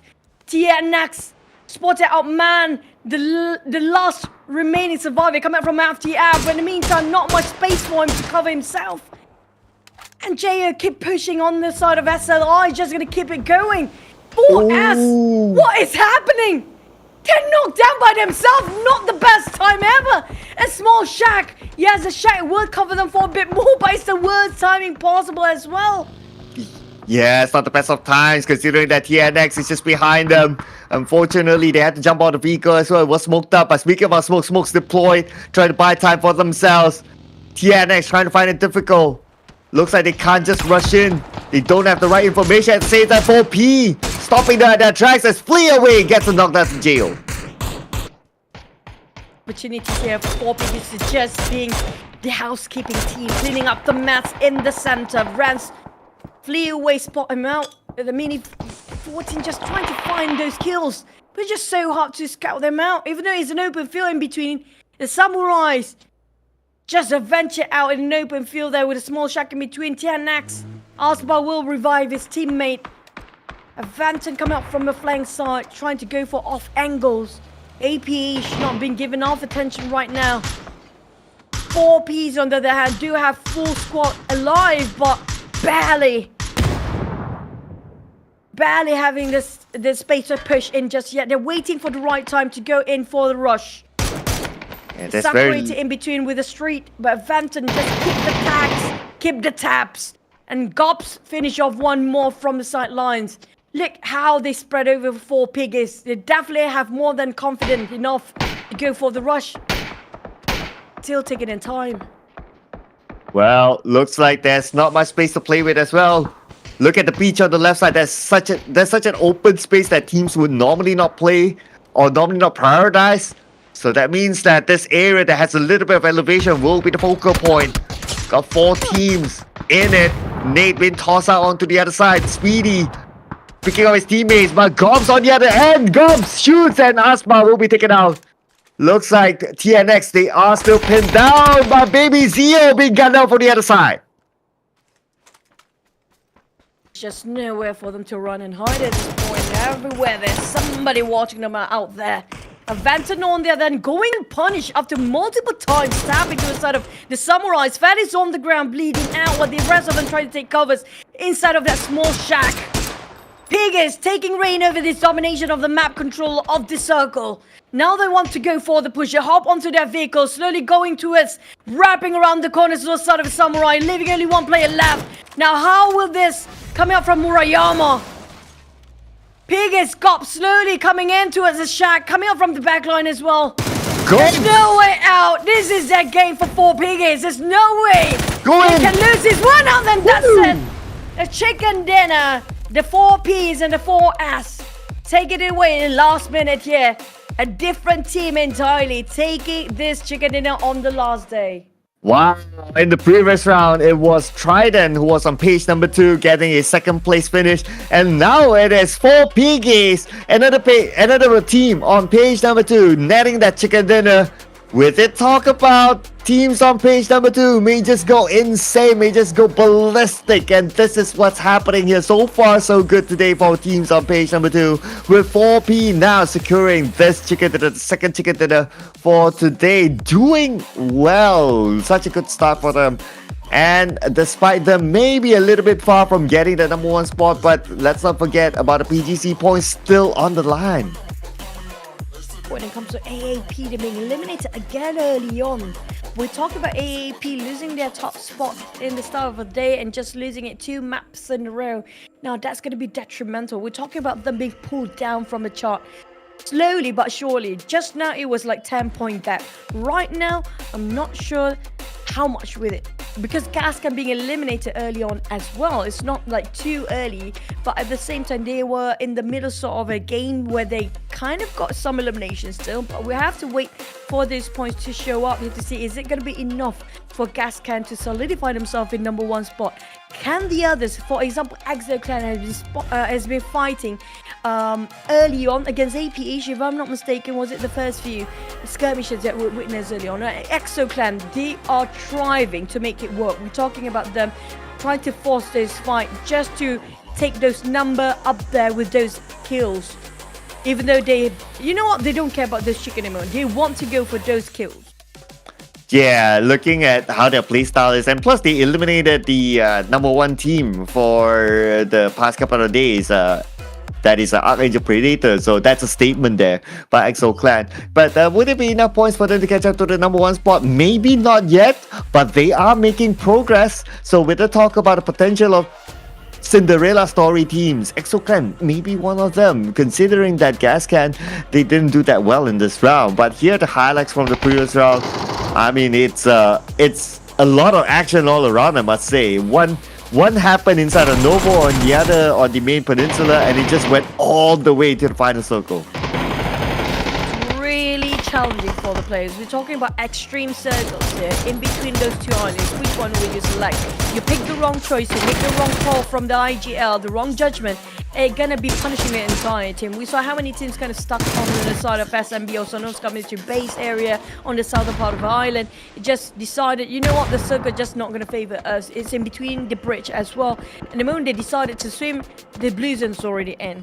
As a case of a most team that being gatekeep on the other side of a bridge. And I think that it was CF, if I'm not mistaken, that has been bridge camping the longest time that is there. Just shushing away, like example here, I think EXO Clan coming out from southern part still can actually get those eliminations. But when it comes to elimination, the only team that actually got himself a double digit is still going to be 4 Piggies, yeah. But we want to see how will they fare, where will they stand by the end of this map and this round in the overall rankings. I'm looking over at EXO Clan getting 8 points from that round. So 8 points, not enough to overtake the number 1 spot just yet. But for the fact that Gascans and Arkangel Predator not picking up any points, of course the gap will be smaller. So we'll be closer. So it'll be interesting to see what happens in the following 3 rounds left that we have. And that also means that anything can happen. And nice to see that teams on page number 2 just stepping it up. So 4P, very well done with 21 points. Look at the gap between them and number 2. So it's like what? 19-point gap gathered from this round. That's significant, I must say. a lot, way too much for one team. And this, I want to see where 4Ps will be standing here right now. They were in one of those teams in the middle bracket here. So they are still on the 10th spot, regardless of how much they actually contributed towards the overall ranking just now. They were in the bottom before this and keeping them with the tie with SL. But for now, lucky enough for Gascans, the AAP being eliminated as well as early as they do, then none of them actually gain any points from that point as well. So it's still a 10-point gap in between them, but EXO is chasing the heck out of second and first place. We're talking about the margins getting closer for sort of EXO. It's just like, what, 5 points away from sort of EXO to AAP and just like 15 points in difference. That's going to be just one map enough for EXO to take that #1 spot anytime here. Yeah, that could just, it could just be one round and they'll overtake that #1. So, but for one call, the gap is quite significant. So I think it's a little bit difficult for them considering how the top teams are doing right now. So I do expect that it's probably going to be between the top 3 for that #1 spot at this point. But again, we have to talk about the PGC points mean a lot as well to the teams for their the future of their year's campaign. So they still need to go and fight for it. Even if ONC can get a #3 spot, stealing it away from whoever, they'll be great still. One call is still it's all about, I mean, like, the gap is a bit too significant and quite big of a gap. The margin is quite large between them and the third place. So we're talking about 30-ish sort of a point that we witnessed just now. But when it comes to the side of EXO Clan, is within reach. And not just that, we're talking about this next map. It's going to be the last Erangel map that is in this finals. And we're done with Erangel after that the entire day. Because heading next is going to be, after this map, the 4th map will be starting off in Aurora, which is going to be entirely different terrain, entirely different sort of a vibe. You do know for a fact you have to adjust within seconds for these guys. They don't have a rest. We're not having any breaks in between these games. We're just gonna go all out rumbling all day, and it's gonna be really challenging to rumble for these guys as well. We're talking about, can they still stay at #1? Who will get #1 spot? I'm loving how we're down to the last wire to see who will take away that slot for the PGS in the future. Yeah, it's going to be interesting. And plus, this is, of course, called the Challenger Rumble for a reason. So it's definitely a rumble of a challenge for these teams. And my, oh my. It's always fun to see, like, if until the last map, like, we don't have a clear winner. So teams will really fight it through, and it's always fun to see that. So hopefully we get to see that kind of action for, of course, entertainment purposes. And looking at how the overall chart is shaped, it's still heading that way. And speaking about heading, we are not going to waste any time, Choo-Choo. We are jumping straight into game number 3, which will be the last Erangel map for PUBG Challenger Rumble Season 1. You know what? To make it faster, we're not jumping anymore. We are flying straight and just taking a jet straight flying into the side of Erangel. We're not wasting any second here. And not just that, it's going to be the last one. It's going to be everything that you love about Erangel. This last map, for the teams that love Erangel so much, this is their last time to make it work. And lucky enough, we're having a flight path that's very generous, almost splitting the map into 2 parts evenly. Closing are still favoring towards the southern part just a tiny bit, but there's a dropping. If the circle happens to be on the northern side, that's going to be a bit of a trouble for them again. Yeah, we've seen a couple of that yesterday, right? So let's see if it happens again today. So at least a generous flight path to begin with, but what's going to be important is the circle, of course. And looking at how the teams are dropping this time around, military base isn't the focus. Only one team is on military base, and that's going to be 4S. So they're going to have the entire island for themselves. But it's going to be interesting around the areas of school. We might see a clash there. I'm looking at the Medusa intersection as well. Looks pretty interesting. Arkangel Predator switching it up and dropping around the areas of Gatka. So they're going to switch up their strategy this time. Of course, what's going to be important is going to be the circle. I can't wait to see how it's going to be. But Panic Esports taking a couple of shots. No one's knocked down yet. Everyone's still A-OK. Of a hot drop, but this circle today for Erangel just favors on the right side of the map heavily. Still comprises of both, barely on the southern part of the island. But you know what? The hardship can be just punishing sometimes. It's down to the players whether they want to take the southern part or those that actually in the small island can take their own time to get into a bit of a late rotation. Just take it slow, take it as calm as they want, and just relax themselves and get into the circle when they need it to. But on the side of, you mentioned about the Medusa intersection, especially the school area, there's always a fight over there. There's always going to be more than one team to take over that compound and trying to fight and rumble it over. But on the side of Gascan, they're taking their own time to actually take out all the loots that they can now. For you, Cloud, right now, which team do you think is going to go crazy and reckless for the next one? Looking at the second page, teams start to rise up to the occasion and moving more proactively and being aggressive today. Wow, I mean, I want to see like Aurora and Cicak really stepping it up. We have 3 more rounds to go. Hopefully they'll be able to do so. So far the record's not that good for them, because if we look at their trend is like 1 kill, 2 kills, 3 at most maybe, 4 at most in certain rounds, but the majority of it is like 1 and 2. So I hope that they'll be able to step it up and bring a surprise to all the teams. Let's go, page 2. I do want to see the same thing here, but we have to wait if they want to go for the rotation that we're hoping for them to actually go for. 4Ps just got himself a last chicken in, and that's definitely will actually push the adrenaline rush to the max. So we're talking about setting the tone for today. You mentioned it earlier today about setting the tone up. It feels like our top contender of first, second place not setting any sort of a tone just yet.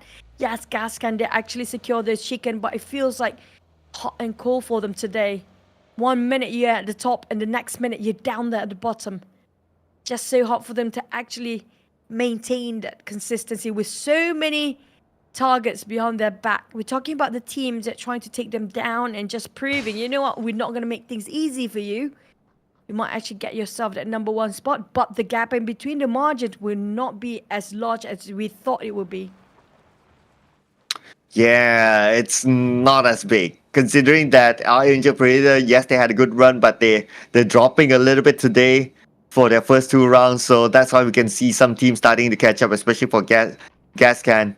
But EXO Clan as well, don't look down upon them. So keep your eye on these 3 teams at the top. But will be also nice to see like page number 2 teams. Well, we have 3 more chicken dinner slots. Hopefully, well, not every team can go back with a chicken dinner at this point. So hopefully we get to see like Aurora, Cicak. At least they still get something for themselves. Team that haven't got themselves that banner chicken dinner yet, but Rams being spotted out from afar. The long shots coming in. Really painful at his receiving end right now. I've used that health kit quite swiftly. Lucky enough, he secured himself quite a number of it. But for Tenax now, Tenax is one team that I love to see when it comes to early games. They are the teams that love to, you know, just nitpicking everyone and force the fight.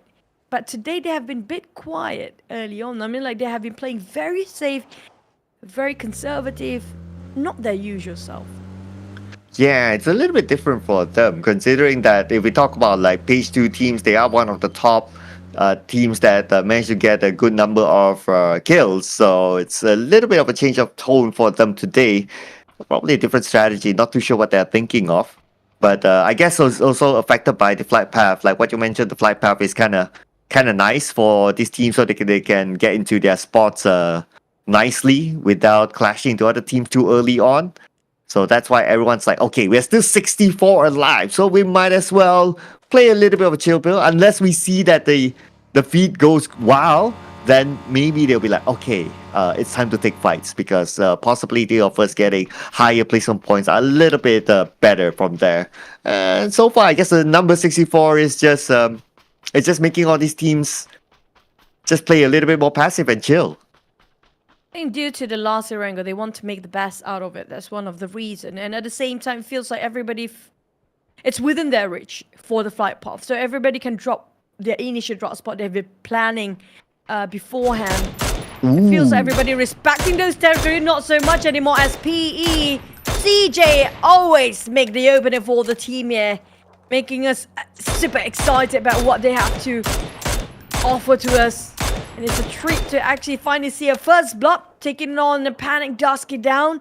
For CJ, He wants to go for more, but there's nothing else left to see. Oh. There's a lot of teams. Never mind, Aura. You mentioned about them. Things not going great again for them as a start for our last Wrangle here. Okay, clearly saw that from the future. He was anticipating that move and taking one player from Aurora. That was a little bit unfortunate for them.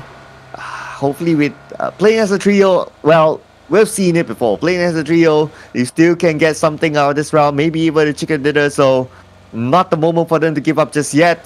4P on the other end did very well in the previous round. So they'll be okay into the circle. But I'm still looking at Aurora and Cicak. Come on, guys. But Suspect sees one, takes one down, and that's going to be another point in the bag for Panic Esports. Bit of trading to do. They're taking back what Rams have to offer. A 1-to-1 trade between themselves here. But Panic secures back that one trading they lost early on. But Tenax speedy. You know what? I saw that 4 Piggies in one car, one vehicle, right? Remind me of Piggies and Blanket for no reason. I know what you're thinking. We've seen that before. That's always scary, but oh, it's scary for M0 as well. 1v3, let's go. M0 is known for his solo clutch. He might just do this again. It's gonna be one call trying to fish him out and flush him down. But Zero knows exactly where to see, but at the same time, he's not having it enough. He do have himself. He got himself those bombs, those hand grenade, but Speedy will actually give him the support from the back line. As well, coming out from the flank. They wrap things around here, different corners entirely. Shields coming in from the left side as well. Nandu now have to be more than aware. They are walking straight into a trap set up by the side of TNX, but PE taking this matter into their hands as advantage. Just taking it away, those kills points from backline. Asba trying to give support fire from a long distance. But in the meantime, it's going to be a three-way war. It's not just one team fighting against another. CJ splitting from the rest of them quite far apart, taking this like a no problem. Yeah, they got some help from CJ there, so a little bit of a luck for them. And they should be able to recover themselves. Unfortunately, they will lose one. There's another one on the other building, but M0 should be able to get across. Oh, Asba's there anyway. Oh, they still maintain a full squad, so they're A-okay for now. So thanks to CJ, although CJ will be happy to take those points, no doubt. But it's of course thanks to CJ, TNX still survives. CJ, I'm not sure what his plans are, but he's definitely want to go for the kills. But at the same time, his teammates are not there just yet, and Panic is closing in the distance between them. Suspect is there. There's no clue. Whoa. There was a beautiful, crispy spray coming up from CJ. He didn't even whiff it. That was as clean as not my room. That was amazing. My goodness. Not your room. Yeah, I had to highlight not my room. It was a remarkable so clean. spray. It's just a remarkable spray. Formidable player, CJ. He got himself that whole package. This individual can just go against the entire team by himself. He clutched so much yesterday. He's doing it again today with a good start right now.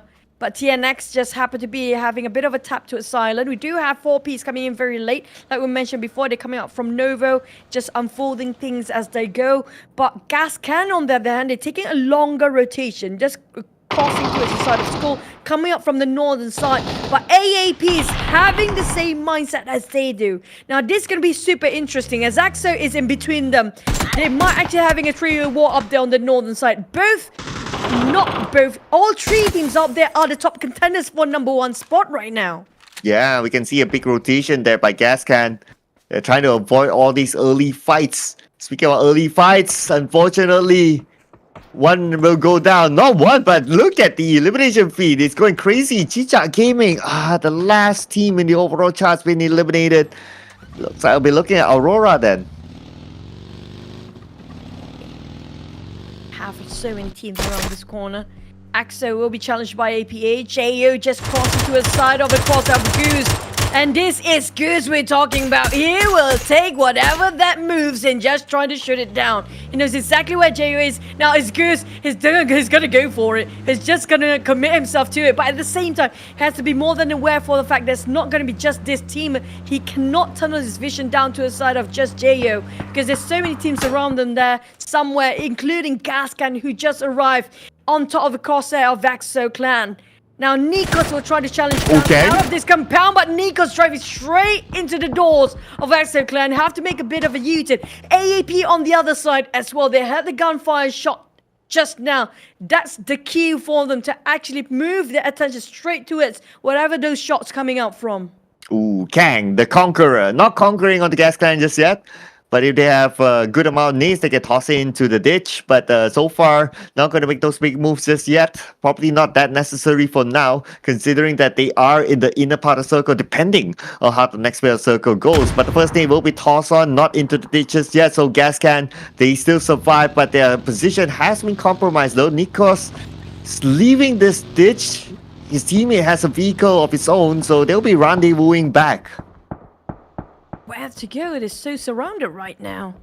The 4-piece just gonna play themselves alongside this terrain. The slope and the side of the hill is just gonna make such a huge work for them.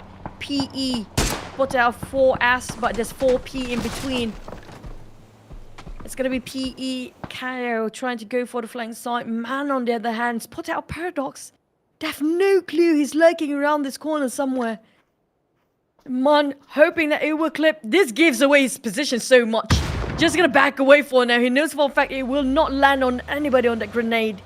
But after F, just widely spread apart amongst themselves. A bit of a very risky play, but it's gonna be worth it. It's all about their timing to close into it, this fight. They're back into the woods, but the circle just shrinks even furthermore. It's gonna be right on top of this Medusa intersection. Oh, and look at this, Choo. It's going to be a long rotation here for Arkangel Predator. They're still up north. And there's Trident waiting for them. It could be EXO Clan as well, depending on which route do they take. So it's not going to be an easy move for them. But on the other hand, Gascan as well on the outside of the circle, while being overlooked at by APH on the high ground. Got the compound, but the compound will not work this time. It's not going to be the same sort of strategy in the last match just now in the last map. CF, EXO now closing in the distance between Gascan and the rest of the other teams. They have to make a move for Gascan, but Big Boy Mecha, the IGL for the side of CF, Charm Farmers, being charmed by the existence and also the presence of EXO. Clan Kang now pushing forward with the rest of the team, going in as a front liner. Skukita will actually give the support from the back line as well. Now Goose coming in, still struggling with that vehicle, trying to park himself. They're widely spread apart, coming up from EXO into 2-2 formation. But Ryu spot out Kang. They have to be more than aware. Should be really going back. Pull back all the way for retreat there. Kang in a very, very predicament situation. Ryu, on the other hand, keep the pressure on. The rest of the EXO Clan is here right now, alongside with Skukita and Kang. But Big Boy Mecha got himself a bit of space to reset himself and have it another go. Now, the problem is they don't want to fight this anymore because they know for a fact they're way so much far from the circle still, so have to make their way into it. Same goes for Gascan side. Ooh, Gascan, great shot. Where is he gonna go? Piggies waiting for him. Everywhere's occupied. He turns left, he turns right, and no, looks like a punctured tire. Great shot, gotta get away soon. The good news is that they're currently in the circle. They'll take this high ground for now. They'll be happy with it, but another team is closing in. So they need to be prepared. They need to take the right position quickly. Tire and smoke up buggy. He needs to leave. He needs to find for another because he might clash with CF for the next one. Who's having a go against APH, but where to turn? Oh my god, Greg! You need to find yourself a space! But there's no space for these guys! They kind of clumped up in between and with EXO climbing up those hills, closing in, and Kang and Skukita might spot Greg out.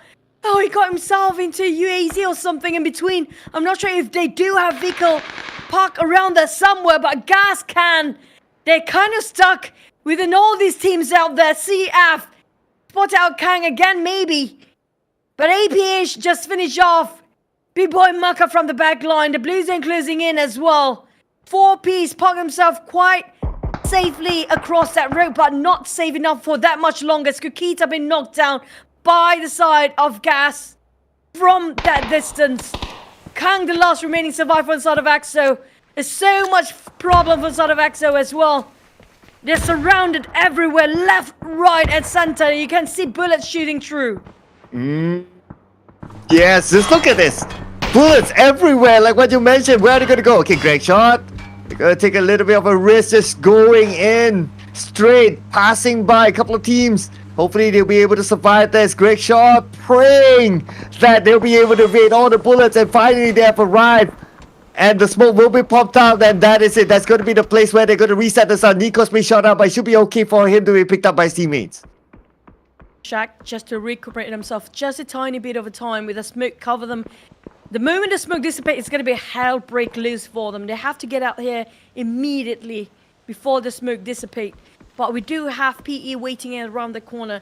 SL closing in. They spotted out Gascan just now. We do have AAP playing alongside of a hill with Aurora on top of those elevations, but they are still not in the circle. Same goes for FTF. SL and AAP feels like the bunker is being shed right now. EXO making a move to a side of a 4-piece right now, making themselves visible for all the teams out there, right in the plain sight. Oh, Across this Medusa intersection, where 4P's been waiting on in the pits, and clear ways. The 4 Piggies being eliminated next. Same goes for EXO Clan. 2 teams back to back into the lobby, leaving only 12 teams left here. 40 alive. APH coming in, action PH! Oh! But EXO Clan managed to defend that area. EXO Clan now has 8 elimination points, 1 in defense. Coming in for EXO Clan, switching from an offense to a defense. That was beautiful. Nicely done by them. Taking 4 Piggies compound to work around this area. Within this vicinity, if they hold their grounds, they're going to be at. It's going to be a perfect place for them to farm those kills. But at the same time, there's not much cover to play alongside with them. Aurora and Hachi just finish off each other. This bunker is going to be one of the places there might be their own trap they're walking themselves into. Milko, on the other hand, just going to slowly push forward in the tunnel of this bunkers. Try to make at the other end and make an exit out. But at the same time, the more they stay here, the more problem they actually have to face. Look at how many teams surrounding them right now. Gascan on the other end, or just across the road. We have SL still behind us somewhere. And there's also Trident appear out of nowhere now arrived. FTF taking a fight against AAP. The moment they step up from the bunkers, they're just gonna pin them down. Close. This is just freely given away to the side of FTF right now. Oh, they're going in. It's going to be Arkangel Predator going in on the defense. KDR from a long way shot. KDR shot it from side. He doesn't know what hit him. And now looks like Boy will need to come in, and you need to clean them up quickly. Nat is still alive. Boy will take them out. Arkangel Predator number 11. Reset and have another go, and they don't have that much time. The Blues will close in less than 30 seconds. While the side of 4 Samurai spraying over the side of a Charm Farmers, leaving only Invis alone. Tenax coming up from a Rue side, M0, and also Asbar. Rue is on top of that hill. 4 Samurai closing in, compressing that site. But we have a response come out from Rue. Charm Farmers will try to retaliate. Murayama next. Rue, everything, he has to work this by himself for now, as if he's quite split out from afar, a bit far from him. Not that too far, but he's inside of his shack right now. 30 up 4 Samurai, spotted out Rue. Toss out the nade, but will not clip for now, bit off angle. Tossing another one, trying to hope and pray it will clip onto somebody at this moment, but they couldn't get it done. They want to push forward, want to commit to it, but it's too much of a risk. Oh, here we go. And Charm Farmers responds again, but still got clipped down. It's going to be a trade to be done here, as Charm Farmers being eliminated next. We're down to 9. Oh, at this point, EXO Clan, they are still in this. And Gascan as well.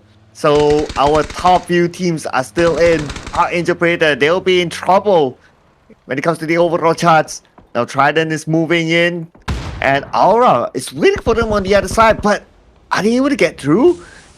Doesn't this vehicle block their routes? I think so. I don't think they can get through though.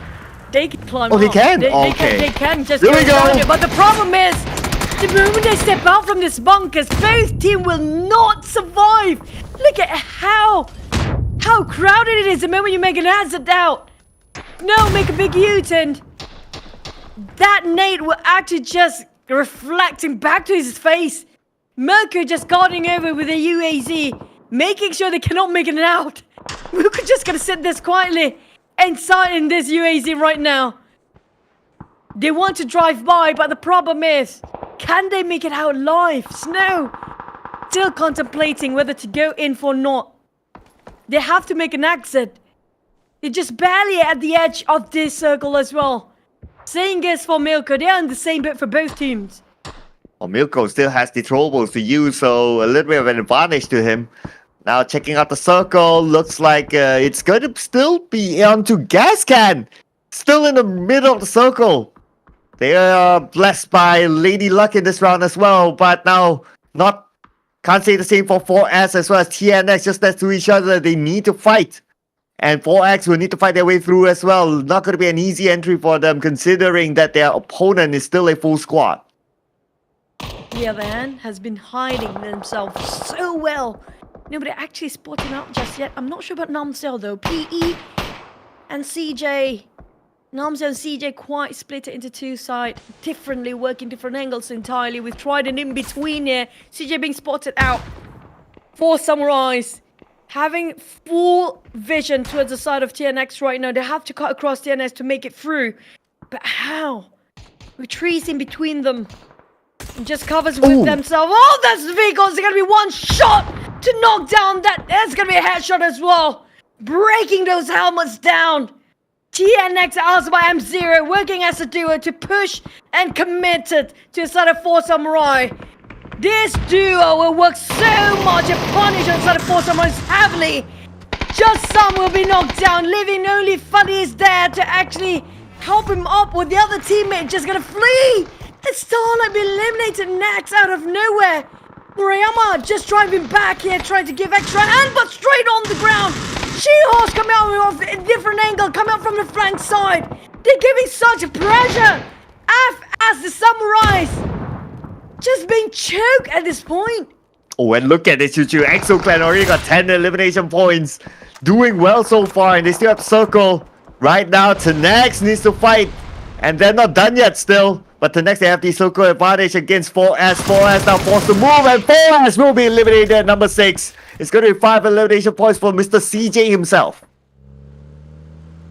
Yav has been quite far a bit and picking the fight to his side of Speedy, who's holding this angle against FTF by himself alone. The entire squad against Speedy only. But for this side of CJ, it's a bit too much of a distance for him to recover his teammate. But for Man, there's no way he can actually make it out alive. As Gascan taking this advantage with those pixel shot, taking it easily. Nikos not breaking any sweat. They're taking this shack to their full potential. Very small space, but big impact coming up from Gascan. Yeah, definitely big because they're in a good position. Just look at the road that's separating a couple of teams on the other side. They'll need to get through Gascan. So Gascan can play the gatekeeping role despite them only playing with a couple of members, but now putting focus on the PE. PE will get another one. EXO Clan will be eliminated, but they managed to secure 10 elimination points. Fairly decent in this round. They got the circle for Gascan. It feels like they are back and bouncing back up and forth. Last map, they got eliminated early. This one, they want to finish off the last Rengar with a bang. But can they hold themselves in that small shack the longest? As long as they can and possibly will be. But back to the side of PE, they're playing around the slopes of a hill, but they are quite far. They have to cross an open street. And I'm not sure how much smokes they have left. They do have the vehicles that definitely got some smokes in that box certain somewhere. But for TNX side, they're taking the reign over this sort of elevation. They take the playing fields. They're taking this elevation to work. They can see through the small windows of that shack. for Gascans still holding this compound. But PE, the moment they pop themselves up here, is just giving away freely for TNX to actually have their crosshair down tunneling to the side of PE right now. Looks like they're going to take this risk with a smoked up vehicle. CJ is going to move. Where's CJ going to go? He's going to try and go from the northern side into the circle. That's their best bet rather than going straight up in. So they can still play by the left side, but they need to create a bunker maybe. Gascan still around the corner. Gascan knows exactly where they are, preparing those throwables. They're going to toss it out to CJ. CJ might be in trouble here. CJ evades the first one, but down to 50% have the second. The third one, the fourth one will be thrown out onto them. CJ now super low, and looks like his teammate Nanzel will be knocked down. CJ will need to back up. He's almost taken out as well, but managed to reset himself.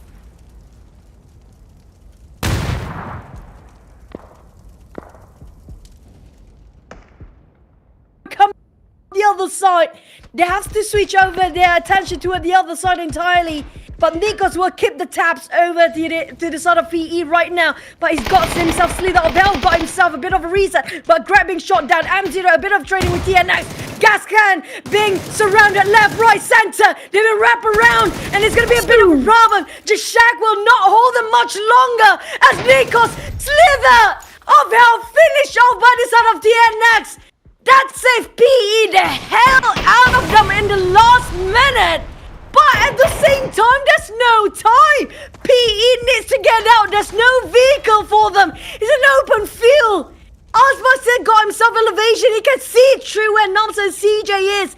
They cannot leave the smokes. Yeah, and to next they have a good position. They have secured the entire perimeter. They have someone on the high ground. They have someone in the middle. Pretty much PE doesn't have anywhere to move. The circle will force them to move anyway in 41 more seconds, and TNX, they know they have this in the bag. What a running amok right now. And Osbar cooking up the nade. Feels like a perfect angle. It might actually drop another time on Xiao. There you go, the knocks. Here comes the rush. They want to go everywhere, every angle possible. Osbar pushing into the side of CJ. In a certain and confident enough, TNX definitely closed and wrapped things up very clean, very swift, and a very fashion manner as well with that chicken dinner. TNX, the team that love early skirmishes, now finish off with a clean execution as well. Ooh, Tenax, another team from the bottom half getting a chicken dinner.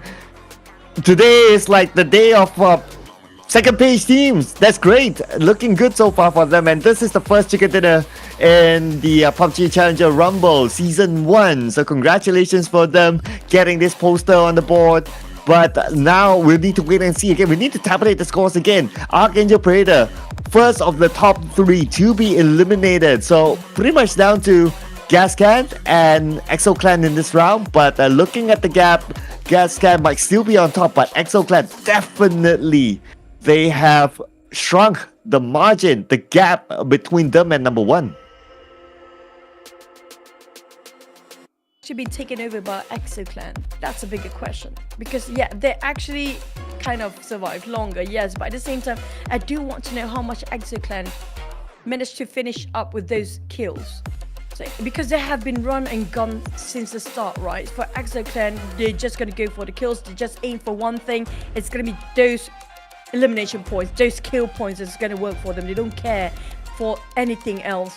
But on the side of Gascan, aside that everything was kind of against their odds just now, they still make way into those very small shacks. It works wonderfully well for them. We're talking about Gascan kind of stuck in between. There's so many teams in between them, but they managed to make themselves invisible at certain spots. They managed to actually stay quiet for a bit, that every other team didn't actually have enough, didn't put enough attention to their side, and that just giving them so much of that survival time, definitely give them so much ranking point as well. But for the side of TNX, feels like it's going to be tough for them. They were like 4 Piggies before, coming up from the second page, now slowly pushing up towards the middle bracket. But when it comes to AAP, we have to consider about AAP at this point as well. They're being eliminated quite early on.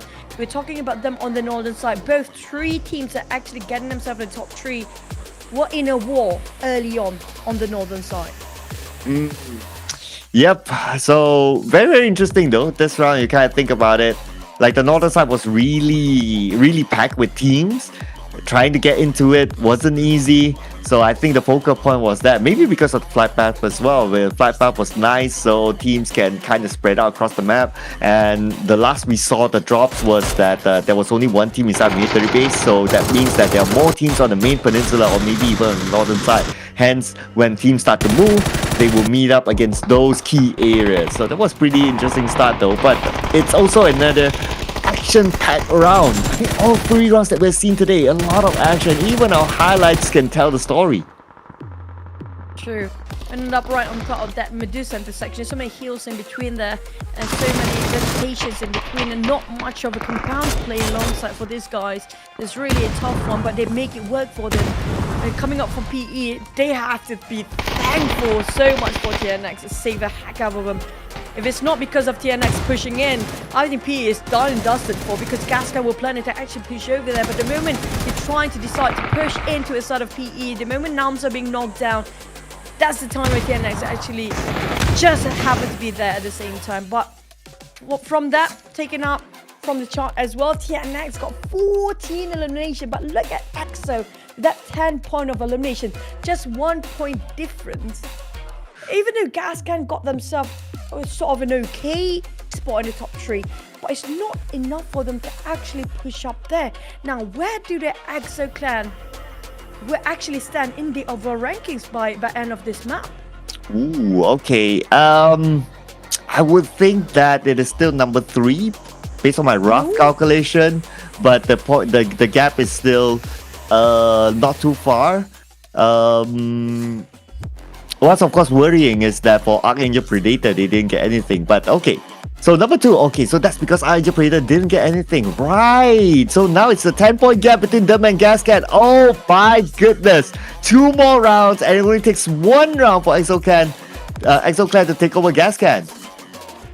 It's just 10-point difference. It feels like they're literally standing in the AAP spot previously, before we start our last day here today. That 10 points gap is still there, and Gascans just so closely being chased behind. Like, EXO is just so closely behind them. But for the start of AAP, that's still not too big of a gap, despite that they actually still didn't gain. I think they just managed to secure 1 point just now, because they're starting off at 173 or 171 early on.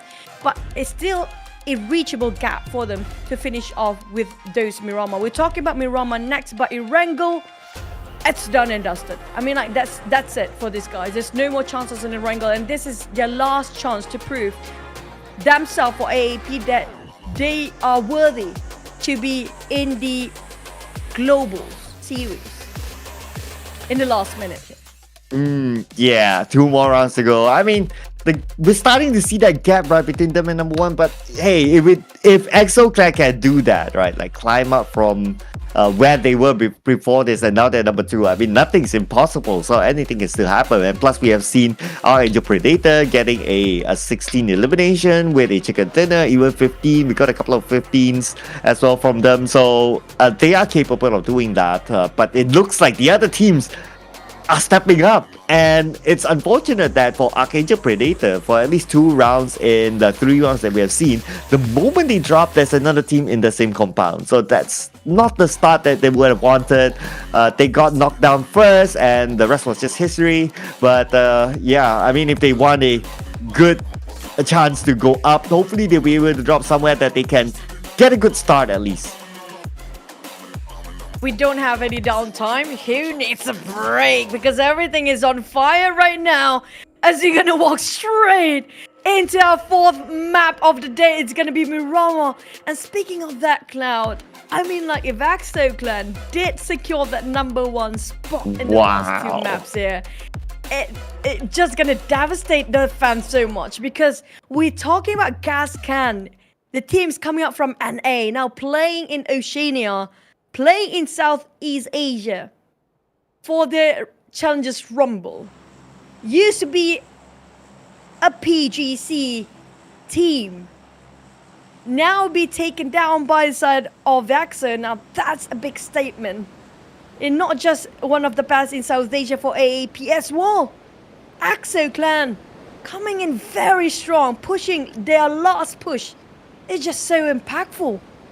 Yeah, if that happens, then Kang can definitely change his name to Kang the Conqueror for sure.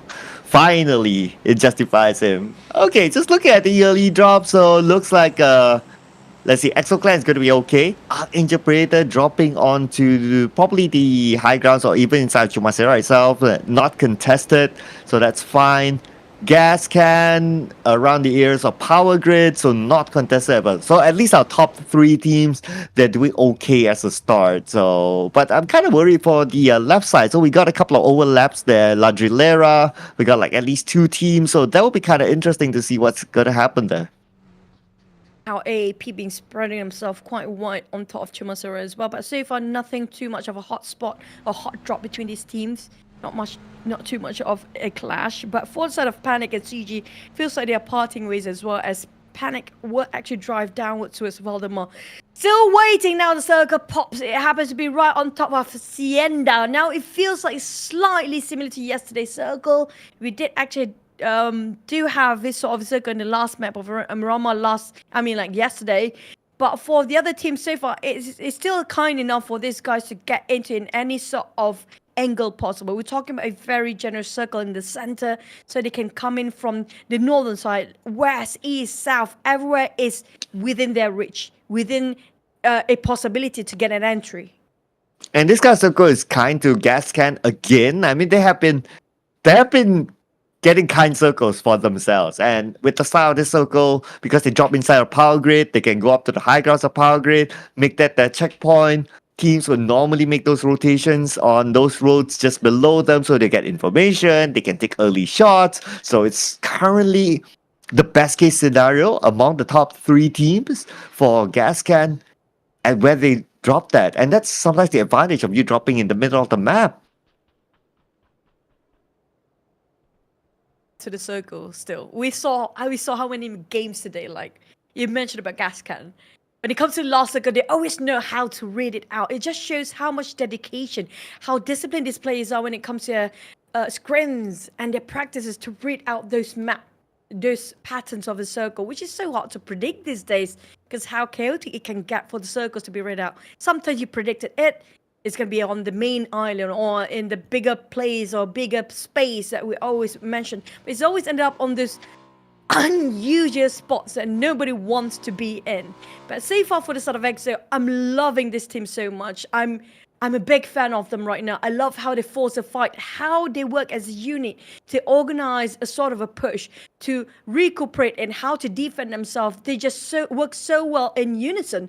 But for the other teams on the other hand, we still have a bit of a glimpse from Trident here and there.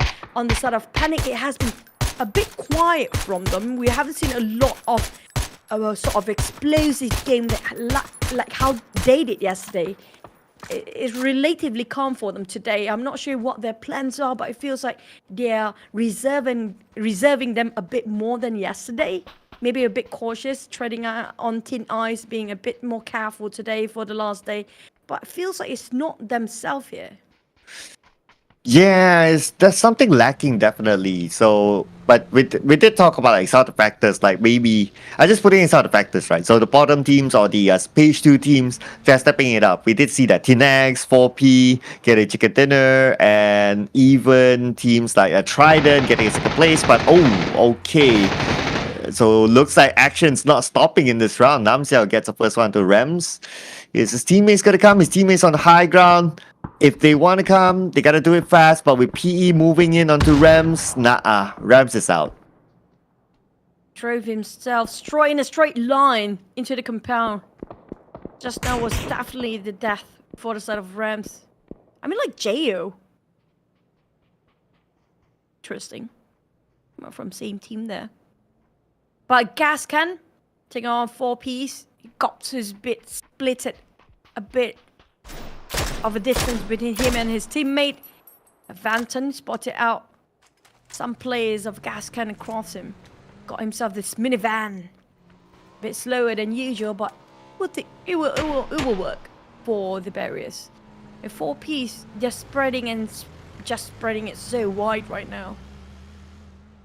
Ooh, yeah, 4P. With that, they will lose Gops.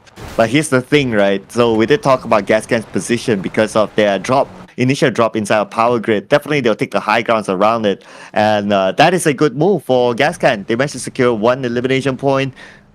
Their opponents weren't ready for it. They passed by, they wanted to scout, but yeah, I mean, it's hard to go up against that level of a high ground because your opponent definitely will see you first, even though if you're there to do the scouting work.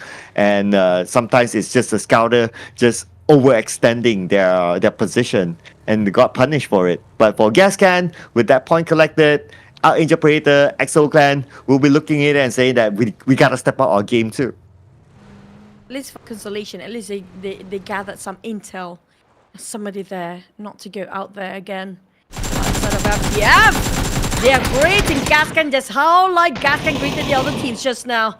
Coming up from the backline, a bit of trading to do, one knockdown. Man on the other end trying to finish off. Cow, Moo Cow, finish off straight away. It's going to be 1-1 trade for each team. Gather themselves 1 point each, but Gascan do have extra because they've been fighting a different team entirely straight off the bat. But Greg shot around this corner, around this terrain. It's so hard to land those shots unless you got yourself on a higher grounds. This is already in the middle ground. You need to climb up more. But at the same time, it's too risky to do so. You have no sort of information. Where are the rest of FTF right now? To climb up, you have to clear the corners, but there's so much corner around this area. Yeah, probably right now it's not going to be worth it for them since they already got that information that someone's up there. So to challenge it, it's still the first player of Soko. So that means that you still have a lot of space to play with. You can consider to go to a lot of other parts in the same area. Even on the high ground on just the slightly southern side of where they are playing right now, it should be a decent place as well. So I don't think they really need to force the fight for now. So as long as they can get one of those key positions, that's going to be okay for them. For Trident, just happily being a good Samaritan, just gonna drive on top of the street, right? Because they're just gonna follow as civil as they can get. But never mind, they make a big U-turn and make a bit of a right turn there. Going straight for the uphills of the compound. Salty, don't want to flip your car right now. It's the bad timing because it might be another team trying to transition themselves into a different compound at the same time. We do have visitors across them as well. AP. Now, AP have not made sort of any sound today. We talk about how quiet they are the entire day. The last 3 maps, they are the one who's desperate enough to have to make a push now. They're being pushed down to 3rd place. And they really need to get more elimination, more kills to get those numbers up. Yeah, the desperation definitely has heightened up considering their current position where they were strong at number 1, but now number 3. I mean, it's devastating for them considering the number 1 spot is so precious. It gives them an instant slot to the Global Series, but they need to work hard now. Their opponents are working really, really well. Looking at PNC, are they able to get in this shot? Okay, it's on the bike though. Yes, he has speed, but very minimal cover. Long range. Will not land for now. Dusky scopes out. Sees one. Taps away. But it's not going to be easy. The speed of the bike is just too much for him to handle. Just gonna see if there's anything else that he can actually just gain from the house again.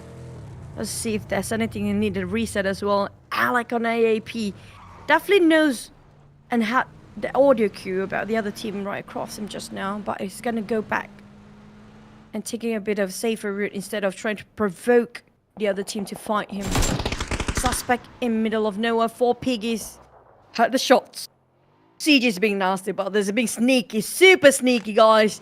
Shoot and run. Just making a 4-piece a bit confused. Where are the shots coming up from? Splitting into 2 formation. They want to go for the push, but thinking about how hard it is to penetrate the fortress of those warehouses. So very few entry point. So hard to take down those guys. Outside of 4 pieces, they're not wasting any more time. They want to flee from here. But where to go next? Because there's so many teams around them still. Well, look at the zone move towards the right. So 4P has that exit point and they're starting to move right now because they know if they move later, those teams on the left will start to converge onto them and they will have minimal space for them to move. So they'll be like, okay, circle moves. Let's just move along with it as quickly as possible. Great call indeed. But that leaves that these 2 teams locked in with each other. possibly able to exit still, because we're still at the second phase of circle. There's still a lot of space to play with, but they need to make their decision fast.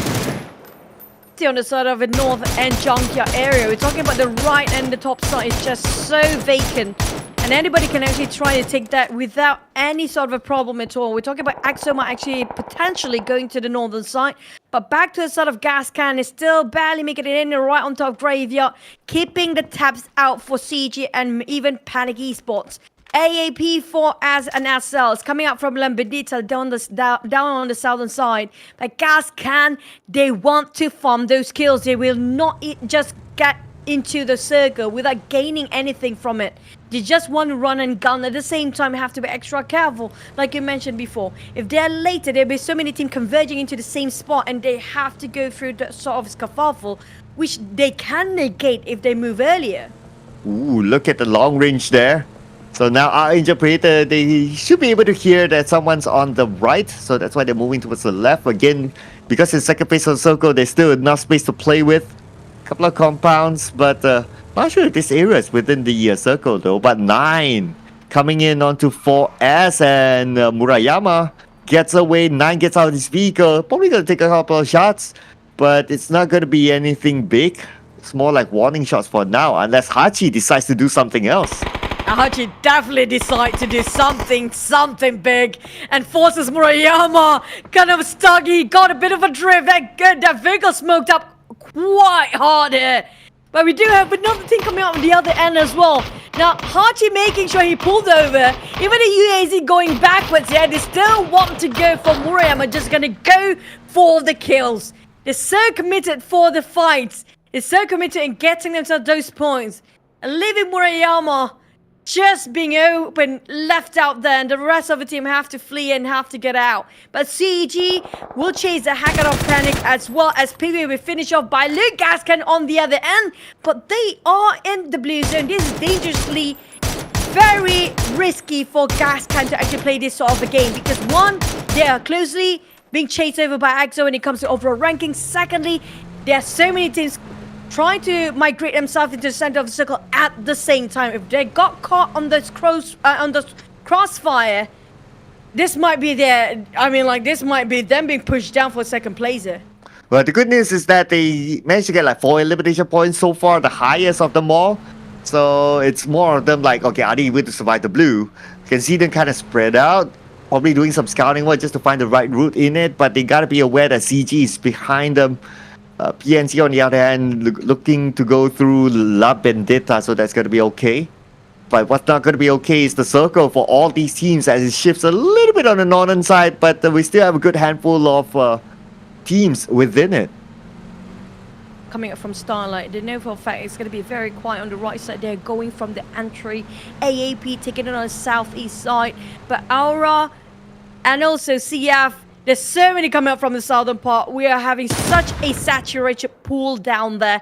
EXO still coming up from the northern side. Tenax, the team that just got themselves a last chicken in the last wrangle, now being challenged by Skakita. Am0 making the front line and just straight on the ground as well. Double naded. That's such pressure and such commitment shown off by the side of EXO. They want this fight. They will go in strong and forcefully taking it over from the hands of Tenax for the compound. Oh yeah, EXO Clan wants those points in the bag, and they're going to start it off with M0 being taken out by Skakita. Now they want this compound. Speedy gets away. Asma still behind. EXO Clan moving in. TNX is spread out right now. TNX may want to retreat, and TNX is doing exactly just yet. Open up wide and just going to flee from here. They definitely know he didn't even have any sort of vehicle to work around. And this is Mirama we talk about. He knows for a fact there's one here. But at the same time, we do have AAP starting their right foot forward, which is going to be fighting against Aurora right now. Juice, he's trying to hop onto that vehicle, but straight away cancel whatever intention he had before, due to the fact the taps coming up from AAP is just so painfully taking it in. But for PE, Namsdale, the last remaining member coming up from PE, have to stay quietly inside. Not really. PE has full score, but I'm not sure where are the others. He's so separated with the rest of the team. For Namsdale, it's a bit of a risky move coming up from them. But one call It will be one of those teams who have to join in this crossfire as well. Ooh, Gascan. I mean, look at the amount of teams surrounding them. Man, hopefully they have the right information, but at least they have some sort of compound to work with, and they are on the other side of the road as well. So they're managing the circle early on. While 4S, on the other hand, passing by, but focusing now onto Arkangel Predator. Have a compound, have a high ground. They should be alright here. Yes, SL's on the other side, but I don't think there'll be a big threat for now. Bold and brazen, just gonna park themselves in between these teams. Have exchange fire between themselves. XL9 definitely spot that one now, giving back that information towards the rest of the roster. And EXO, on the other hand, they gain what they got. They already got what they want. They got the intel as well. Just going to reunite with the rest of the team, going in and reassess the situation about how to approach towards their next fight, waiting for the circle to pop to make their next decision about their rotation. Now, definitely they are one of the closest team from the northern side to actually get into the circle, but the rest of them, we talk about FTF, we talk about CG, is quite too far off from the rest of the teams, but still have to fight it. But FTF just widely so spread out. If they can close it in swiftly, that would be a great one, but there's going to be a nade finish off Dusky from that shack. Nicely done. There's nowhere that Dusky could have run. And that is it, taken out just like that. TDZ on the other hand, sneaking out the super look. He sees him. He's going to put a shot. He shoots. But TDZ, no! Super low. What a beautiful flick shot. Saved his life. Of a moment thing for him, but for the side of AAP, the moment Circle pops in, they're going to move forward. It's going to be coming up from SL. Starlight has been waiting. There's not just going to be one team. Aurora, Tragic is still there somewhere, but Solution kind of being crowded by this entire Calvary's AAP who just arrived, but Solution still managed to close it through. He got Algin down on the ground. Alec burning off his back. Oh, he's been barbecued, and that's going to be Alec barbecued over in the hands of Solution there. Evil Patrick trying to make wonderful work, but things just going south. They miscalculated about the rotation there. They didn't think through that there's going to be so many eyes watching out this side of a map. And 9 were actually trying to pull back up by Yase, but none kind of stuck in between the rut. Now, how to get out from here? Oh, Solution still survives. Arkangel Predator. They were too confident about the solution that they got punished instead, and now we're going on to Gascan. Namzhao, the only one in his compound. They should be able to take him out, but they need to do it quickly before the team comes in. We do see that CF is passing by. They're just too far apart from each other right now. CF happens to be there. Now CF will actually save the heck out of Namzhao, who's supposed to be alone in there for quite some time. Gascan now trying to flush him out. But the entire team of Gascan really want Namzhao so badly enough. They invested all 3 players in there. With Blue Zone slowly closing in, CF will try to make a move. I'm not sure they will pull towards the other side and try to finish up whatever happening to a Gascan and PE. But Namzhao still not going to move even an inch of that muscle. He's playing this as quiet as possible, just biding his time. None of the teams, none of the players of Gascan knows exactly where he's at, but 9 slithered down to last tick of health. Have to reset himself within seconds here as the Blues are so close behind him. Ladies and gentlemen, Arkangel Predator number 3 in this round. And that's going to be an easy cleanup here by Gascans securing this compound. But this compound is no longer valuable. It's currently on the outside of the circle. Starlight will be eliminated at number 12. And now CF will need to fight against Aurora to get into the circle. Pushing to a side of Milka from the back line. And now going in. Didn't spot him out just yet. Kang already cooked up the nade. Tried to toss over the side of Asma. It's going to be, I think, the last player of Tenax remains. As Speedy bleeding out, he can't do anything while watching his teammate being bombarded by so many utilities. Now keep on the pressure to a side of Asma. Can't start to push forward and pick out.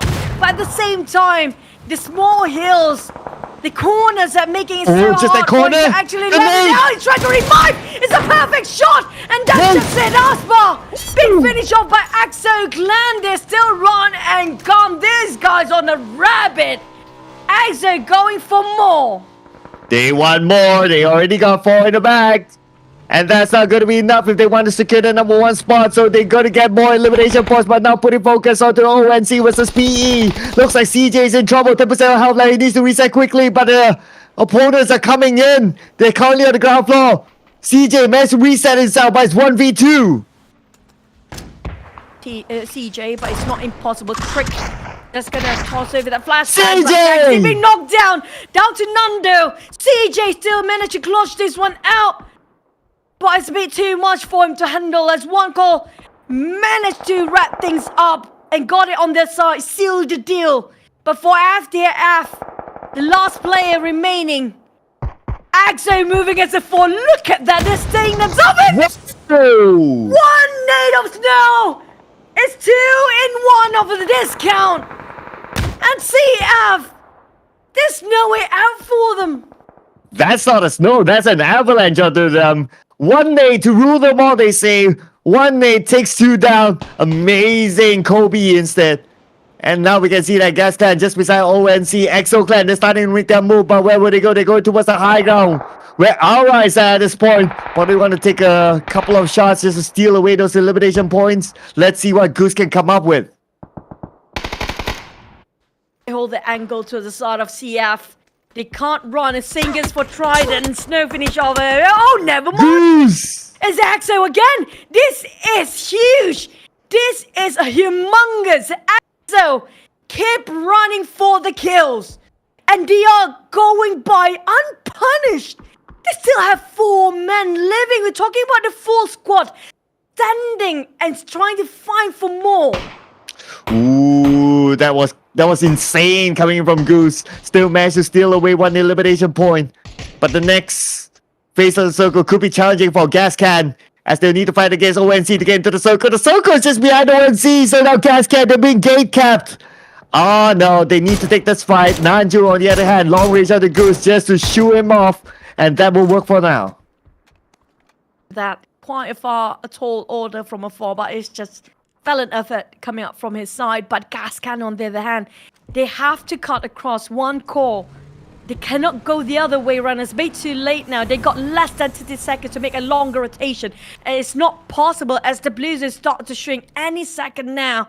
And Trident just going to hold their ground, but they need to leave this vicinity. But the moment they pick out the rest of EXO, who got themselves in the circle, got that elevations, they got the grounds, they don't need to cross as they're splitting into 2-2 formation. The other 2 holding on the other side of that street as well.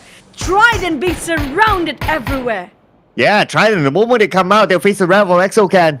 But now, Gascan needs to take that fight. They're creating a smoke bridge. Are they going to just evade this fight and go up the north? Maybe, because time's not on their side, so it's not going to be worthwhile for them to take that fight. Time will not be enough as 1 call tries to shoot onto them, trying to take them down, but not able to get a knockdown just yet. Goose, if he'll be able to get 1 knockdown to Gascan, he'll be super duper happy because that's the closest rivals at the chart. They're going to just push straight into EXO 2 players and Nelson Kang waiting on the other end, but if they manage to shut down these 2 guys, they got the majority of the northern side of the circle to be play around with. They need to shut down on Ams and Kang if Gas want to work things out. But right now it's not an easy task there. They have 1 call and Kang even get an extra point and that trick may finish off. Nando will be next, but finding himself a bit of a barrier to work around. He covers himself behind the truck, but Ams will keep the taps on. He's going to go for the pixel shot, hoping it will actually connect. And Gascan taking the advantage of it as well. Oh, EXO Clan, I wonder how many eliminations they got at this point. But the next circle, 45 more seconds before we'll know. Because look at the circle. It's cut by 4 thanks to the road. So we need to wait and see which team is being fouled upon by Lady Luck by then. It's going to be tough. As Grayshot gets knocked out by KDR, but Luke should be able to pick him up. But before that, it's going to be Luke with 5 elimination points. Bane for Gascan right now. They are the torn by the side of Gascan. That 1 person of FTF can make such a playmaker for this map as well. As Gascan is so close of closing at number 1 there. EXO is still having full reign of 4. What Trident tried to force them down for Squeakita and also Goose to leave this vicinity. They will stand up for themselves. Jam pushing forward. The Snow coming out as a support from the back line, pushing with the utility. Same goes for Mila, keeping the pressure and the toes of EXO to keep run. But Squeakita will fight back. They're giving back the response. With that nades almost chipped entirely on Jam, but definitely Snow's on the ground, leaving only one player left on this Trident side. And that's just it, Goose. The rest of EXO, they have more. They got already 8 kills by now. Yeah, 8, and they still maintain the full squad. The only team with 4 players still alive. It's crazy right now as Squeakita takes on the Miller. There's going to be 9 in the bag. They're not done yet though. Gascan, they're in trouble as Nikos tries to get away, goes into the blue, taking a lot of damage. Nikos may want to deny himself, but no! He will be not denied as Squeakita secures the elimination point. They have managed to take down one of the biggest opponents in the overall charts. EXO Clan not stopping yet. The numbers going, it's 12 right now. We definitely know it's gonna overtake the side of Gascan. And this is gonna upset so much for Gascan fan out there. EXO still have a 4. This shows how clean when it comes to their team play. Their teamwork is just flawless right now. I mean, like, the comps going in this team is so great. They're not leaving any man behind. Having a 4. Fighting against 2 teams, they only have 1 remaining players left for Trident and 1 call.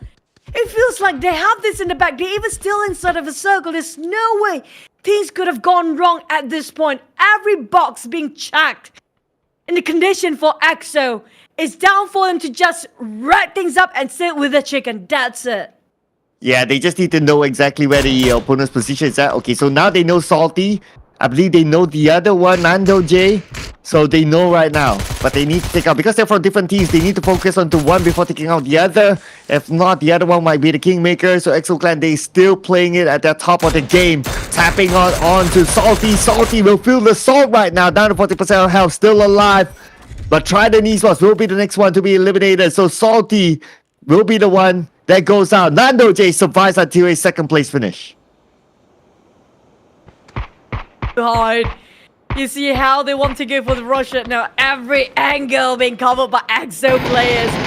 Whatever you pick, whatever you want to do, Nando. I mean, like, there's gonna be a say your prayers, and it's gonna be EXO Clan taking the chicken dinner with a bang. What an explosive match what that was. I mean, like, this definitely them sitting at #1 spot. Even though we don't have our overall rankings for this round, we know for a fact EXO already overtake that 10-point gap is pretty much gone by now, Cloud. Yeah, for sure, they'll be at #1. But of course, just to put a little bit more excitement for Gascan, with the final round in the horizon, there's still opportunity for them to retake their #1 spot. Not too sure about Arkangel Predator though, but will not be shown the overall chart in this round, so we don't really know exactly how's Arkangel Predator's stand. But you gotta think about it, Arkangel Predator, for all the rounds today, did they not get a single point? I don't remember them getting a single point for any of the rounds today. They secured some points, but it's not as much. They're starting the day off with 172. And last time we saw them at 173. That's like within 4 maps. Yeah, like last 3 maps, they only gained 1 point the entire day. And this is the most important day for AAP to push forward, to just all cylinders out. But nothing has been shown to us just yet. And this is the last day, the most critical time for them to actually get it together. It's down to EXO versus none other than Gascan, down to the last wire, because the next map will determine who gets the slot into the PUBG Global Series. And it's also the slot to determine who gets into the Asia Super Cup later. That one slot is just so much at stake right now. Man, it's crazy. I mean, EXO Clan, they came in from behind. And it's also the downfall for Arkangel Predator. So it's all these like clumped up into one, all those factors that puts EXO Clan definitely at number 1 spot. But of course, the bigger question is, can they hold on to it after the final round? They'll be huge, they'll be insane, because Gascan, I'm pretty sure that they can still catch up to that number 1 spot. Man, it still comes down to the final game. We still don't really know exactly who will win, but here are the highlights from the previous round. Again, non-stop action. What a day it has been. Been so explosive. It's actually a treat to actually be witnessing all this action-packed PUBG in the last day. We're talking about such privilege. See the best of the players when they are desperate, how much they want this to work for them. Especially coming from EXO Clan. Who would have thought? They were quiet before, they were on the top 5. They were nowhere near in the top 2. But right now they're standing at number 1 spot. I'm sorry to spoil it for you guys, we don't have the overall scoreboard after this, but we know for a fact they are at number 1. There's nowhere that's gonna be different right now with this 14 elimination. The entire day EXO has been delivering with double-digit eliminations or kills here, Cloud. Yeah, as much as Gascan, they want to catch up, they only managed to get 12 points in total with 4 rank points and 8 elimination points. So definitely with this 12-point gap in that match itself, for sure, they would have overtaken Gascan. So that's crazy, that's insane. Because the last time we saw them, the gap is 10 points. So they would have overtaken by 12 points. So that's 14 points. Actually, 14 points, I believe. Or 12 points. 2 points. Oh man, my math is just killing me right now because there's just so much happening. But for Arkangel Predator, clearly, again, another disappointing round. 1 point for them. And I mean, this is a legendary team in Asia Pacific, and seeing them falter in the last day is just mind-blowing. They're faltering right now. I'm not sure what really happened, but they have to pick themselves back up the pieces, because it's down to the last map here. If they want to push, this is the last push. It's not going to be the small one. They have to make it as big as possible, because they need to get those double elimination. They need to get more than the usual 14 or 15. They have to get 20s at this point if they want to play catch up. I mean, like, the threat is not so much when you compare it to the gap between the 4th and the 3rd place. It's quite a gap in between. We're talking about, like, what, 40 points, 30-ish, now maybe even 20-ish, due to how AAP didn't actually gain any sort of a point here today, except for that 2 points for the entire day. But now is the time. If they want to push, this is the time. For the side of EXO Clan, as well as Gascan, I'm not sure if they want to go for safe, or they're taking it a bit slower, or they want to go all for all the push. Because if they just slipped one mistake that is there, the time is just a bit off, and it's gone.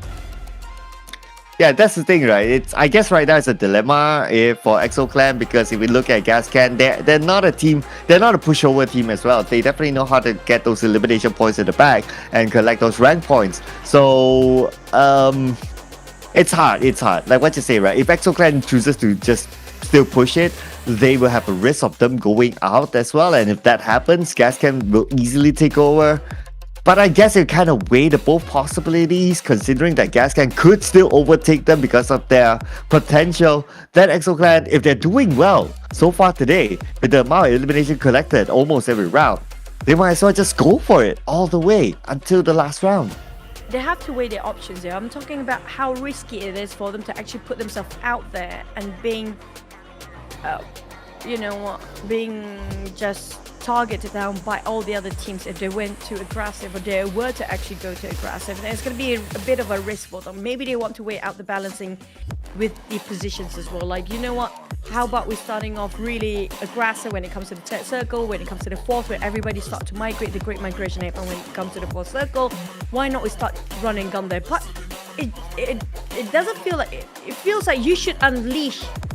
If they were on leash yesterday for the start of EXO Clan, alright, the day before, even the last week, today has been released of their monsters out there. We're talking about how they've been running and gun, and it works quite well for them. But at the same time, that's too much of a risk here, too much at stake for these guys. We're talking about that number 1 spot who got to get everything in the next step or the next stage of PUBG. So I guess we kind of conclude from our side that is we expect EXO Clan to just go for it as we jump into our final match for the PUBG Challenger Rumble Season 1 2023. Let's head on to it. Without further ado, ladies and gentlemen, here it is, the final round. Coming up from the north down to south of Puerto Paraiso, just cutting across on top of La Bendita. Now, where will the circle be? Just like it was really, really generous right in the center of it, on top of Hacienda as well.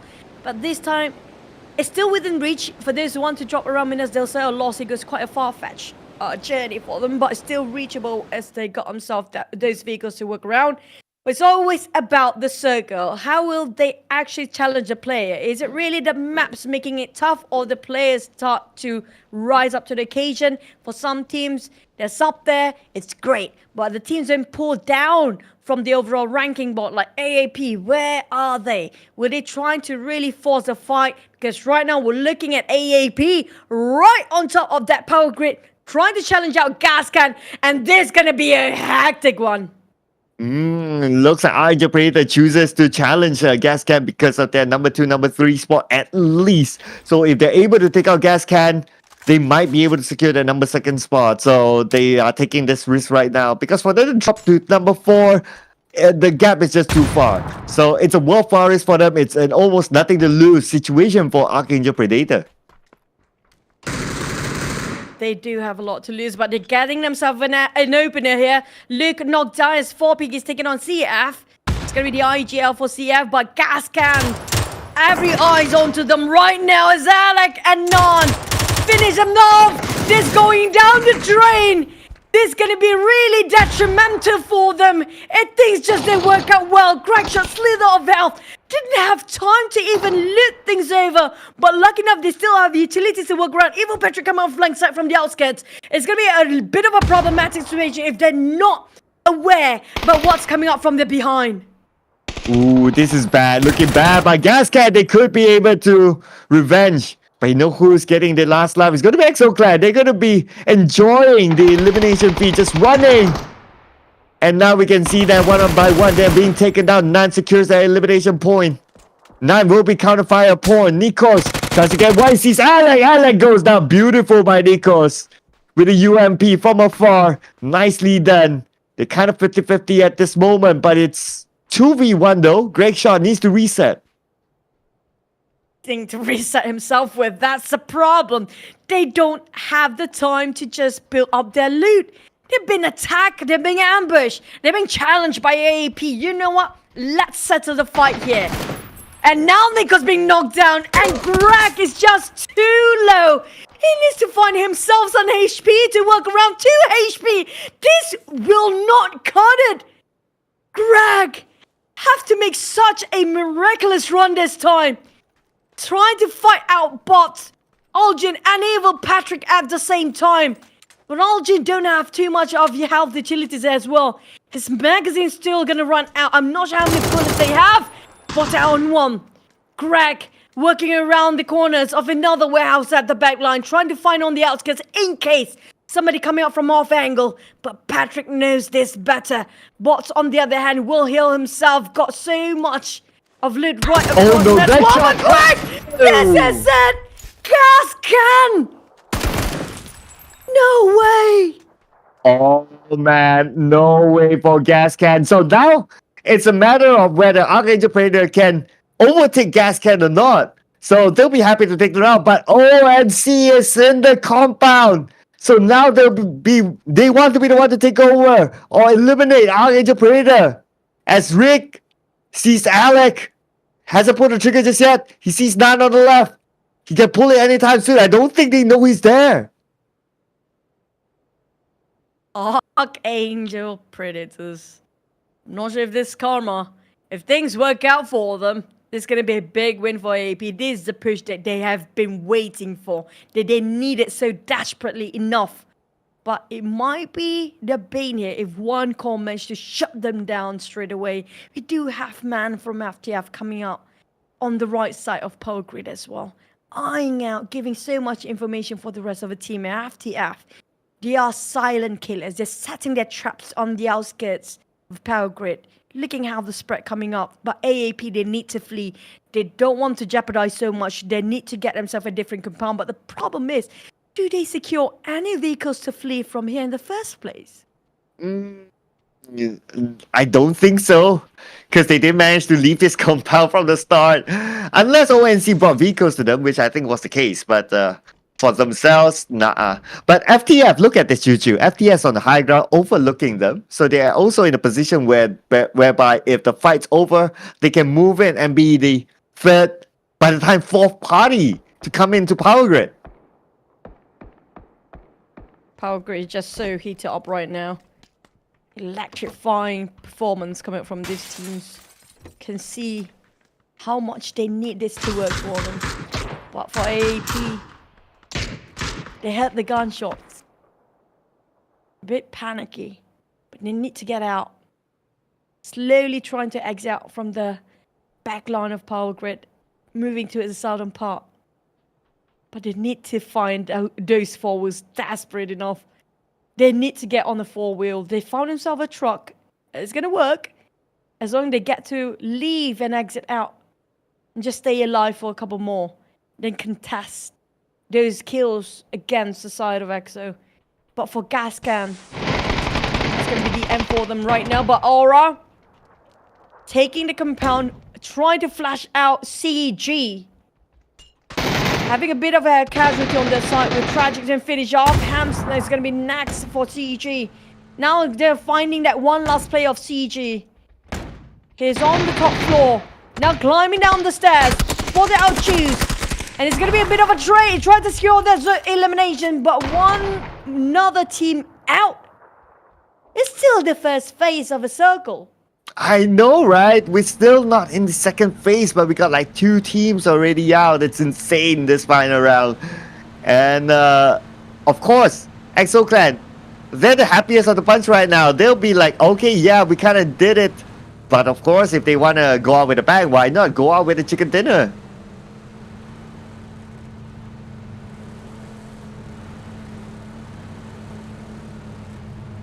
Just feels they are super confident right now. They know for a fact the closest contender is already out. All they need to do is just keep it going, maintain, and just survive. They don't even need to be aggressive as much as they were back then. All they need to do is just hold on to those time. But for CF, on the other hand, you with a mini 14 definitely spotted out a solution. See it through those grills. Solution have no clue. This is very scary. It's like you're being haunted by something that you can't see coming up from SL. Yeah, considering that he's the last man standing, so pretty sure that he's not going to do anything. He's just going to like chill, okay. Let's probably play for placement points because he can still go up a couple of ranks in the overall chart, so might as well. But for EXO Clan, I mean, this guy still be chilling at this moment. In fact, they can just go around run and gun if they want to because they have nothing much to lose at this point. But looking at the elimination feed that's currently running, Kaio will be knocked down somewhere else. Arkangel Predator moved away from Power Grid, now in the area of Chumasera, where EXO Clan happened to be going there as well. Boy, you know what? This is just fate or coincidence. I'm not sure anymore. It feels like the top contenders. And EXO feels very comfy with their spot right now, but we don't know how much of a gap between AAP, and is it still within reach for AAP? And if this turns out that AAP got 20-ish sort of eliminations, they still can take away that #1 spot anytime now. It's not impossible at this rate. The rest of EXO, lucky enough, they're not actually getting themselves in a problem still. Just going around at the back line of Chumasera. I think the circle just happens to be around this area. Probably the way they studied it, the pattern. It feels like a hunch for them to actually get here. They heard the gunfire. They want to go for the kills there. The moment you saw this player start to move towards those gunshots, you know for a fact they are thirsty for blood. They want to go for those kills and they will secure it. We're talking about EXO, one of the best team. When they try to force a fight, the team comes just remarkable, but not so much when it comes to the driving skills. Yeah, not the smoothest of bunch. But at least they still managed to get their way into the circle unchallenged. You gotta give it to the scouter of giving the information. But so happened that the circle shifts away, so they can just continue on driving. But at the same time, we saw a couple of eliminations happening somewhere else. Arkangel Predator now moving in. Because they'll be taking out the blue at this point, but that's okay. Still the first phase of the circle. But 9 secures that next elimination point to Fatties. Hachi's on the other side. Looks like this compound so far secured. But 4S, they're not done yet though. They want this compound back. Just playing too far from each other. I'm spotting out just some kind of being tagged out by somebody else in the back line, but definitely cannot help the teams right now. Two just some. This one is another one, but 9. That's going to be an easy spray coming from just some. Finish things off, but you know, I'm going to leave that one and come back to that after this. But AAP versus EXO is still ongoing. Chasing the tail bit by bit. They hurt the audio queue. They hurt those vehicles coming over this side. They are chasing the heck out of it. Land straight on the ground. Alex with a mini 14. I feel this is going to be a really great ending for both teams, especially if EXO in the last minute we're taking away their spot, but none of the rest of AAP start to push. They go for the flank. They're circling them around, but EXO will not try to take up this challenge. You know what? This is too much at risk. This is the first time we're looking at EXO retreating and back from a fight.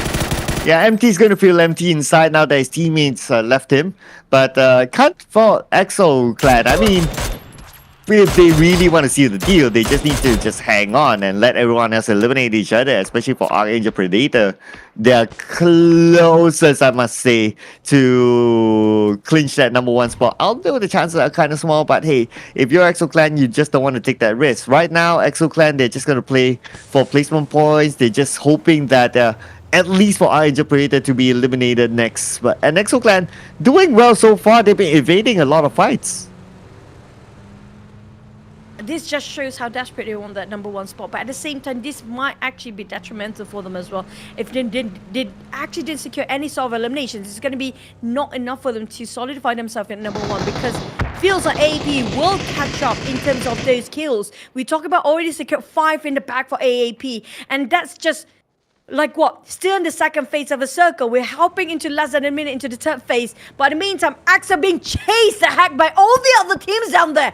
Even PE, they're hopping themselves there. But this might be it. This might be the Thanksgiving they're waiting for EXO Clan. They're fleeing away from AAP. Now having PE walk straight into their trap. They got 2 knocked down. It's going to be 1 left CJ. And this CJ will be also their victim here. Got himself secured that 4 points for EXO. We're playing as a tree. This might just work out for them. Yeah, and for Samurai, eliminated at number 11, back-to-back. Arkangel Predator, they kind of know the route that EXO Clan took, so they're following behind. I mean, if Arkangel Predator really wants that number 1 spot, which I'm sure they want, their first objective is that they need to take out EXO Clan as soon as possible. And with that 1 elimination from EXO Clan, they know that it's them. They will definitely try to hunt them down and try to revive any hopes of getting the number 1 spot. Going better. We're talking about EXO running and just, you know what, stop chasing us. I don't want you in my life, but AAP is like so much attached to us. The idea wanted to take down EXO and just stopping their rampage run, their steamroll, but EXO is not calling it quit just yet. They're just gonna, you know what, we're gonna keep the distance. We don't want to be as close as you are, but AAP will not gonna let this go by because they're still giving so much commitment to this side. But I'm worried about these 2 teams right now having the tunnel vision between themselves. It might be a third party that will finish off both straight away. It's like, feels like a bickering between these 2 teams. Feels like a third person will slap them both shut down just there.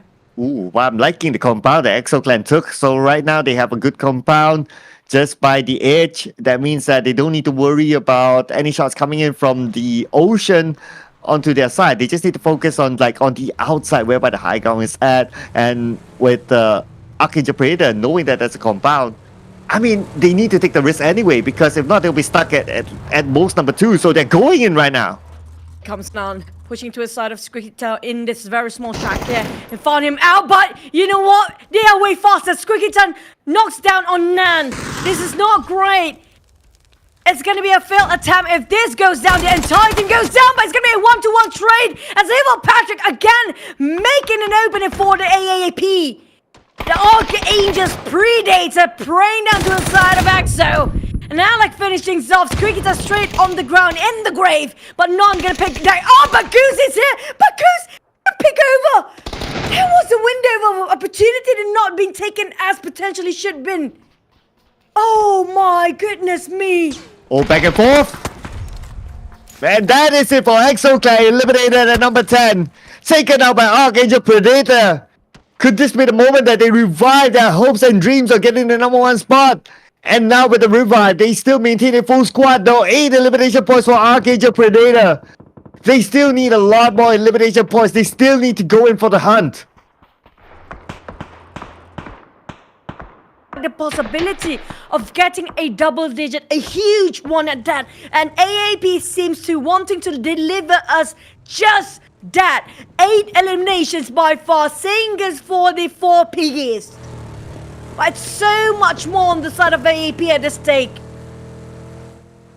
Yeah, look at this. Arkangel Predator, they're not stopping despite they have a compound. They'll be like, okay, we're going in for the hunt. We're looking for teams. We're looking for elimination points. And now they're going to continue on against 4P next and TNX at the same area. It's long range coming from Alec. Alec could get a knockdown there, but no, not just yet. But the rest of the cavalry has arrived in this compound and they're going in for it. And they're just running rampant now, trying to flush down to a society of 4 Piggies, who's actually on the top contender for the highest eliminations as well. But look at that, Evil Patrick is taken and just been taken by the Evil himself. He's just going blindly in. Didn't have a second, that was a second thought at that. Just going in by himself as a front end. The rest of the team still thinking it as sane as they could be, but Evil Patrick is just evil. He's going in for the rush. He's gonna go for the flush. He's gonna go for the kills. He got one. He might got another one. Swap over one at minute 14. My goodness me. What is happening? And wait a second. Fleaways. He knows he's all alone. But he came in. Going up against the entire squad of Arkangel Predator. Oh man, this is going to be super interesting. He can pull off a clutch against them. Plays coming up from these guys. It's just, they let loose their evil side and just show so much. Look at how Evil Patrick is just going insane here. Lot of clutches. Wild Gen bots just gonna bring it over. One of the top elimination teams for Piggies just been blown to smithereens with the seconds where AAP got themselves so much of eliminations already. But look at this. Another team on the high ground. Oh, wait a second. Where did Shoehorse come? Shoehorse was there all the time? Arkangel Predator didn't know that he's there? Okay, that's going to be super interesting. Now, Shoehorse, where exactly are... Oh, he's on the outside of the building. But if they show themselves on the other side, they'll be shot down by Trident. So they can't really go for it, even though he knows he's there. Any sign of slowing down. They definitely heard Shoehorse there around there somewhere, but they're trying to spot him out. Where exactly is that? Or is it that was the member of one of the players of 4 Piggies that they finished off early on? They definitely haven't got a clue, haven't got a glimpse of him. But at the same time, the greetings coming out from the other side, coming out from one core. They want to go and get for it. I'm talking about AAP. Just going on rampage mode. Look at that. They hop onto their cars and go exactly where Trident just shoot them from and just gonna go for the flush. At this point, I'm like, this is different level of PUBG. We're talking about how reckless they can get, but how good when it comes to those fights. They just wrap things over in within seconds. Just sweep the floor clean. Yeah, I guess because they understand that time's not on their side, because the longer they wait, other bodies will be eliminated. So they would dampen their chances of securing that amount of elimination points that they need to clinch that number 1 spot. So they're making it quick and fast, just moving on, even though they know that another one is just beside them, like Shoehorse. Like, it's not worth it for them to just spend too much time there. And so happened that they get an airdrop with an MK14 in it. Now it's a matter of finding more elimination points for themselves. A blessing with an airdrop as well. What else? What else? The moment they actually push in there, they got the airdrop. They might actually spot our shoe horse. But for FTF, this is not safe. Same goes for one call. It feels like the extinction of population of PUBG here with AAP present at this state, at this level, at this caliber of plays. This is scary. It is indeed scary. I'll be scared for the teams who need to fight against Arkangel Predator, and the fact that they're still in this with 11 elimination points for now. They don't seem to be stopping, but they're starting to chill a little bit more, maybe because the circle is kind of small, so they need the information. But the longer they wait, they might not have enough bodies to eliminate. And now, looking at FTF, they're going against ONC. ONC has the compound. FTF, they have the numbers. They might go in anytime soon.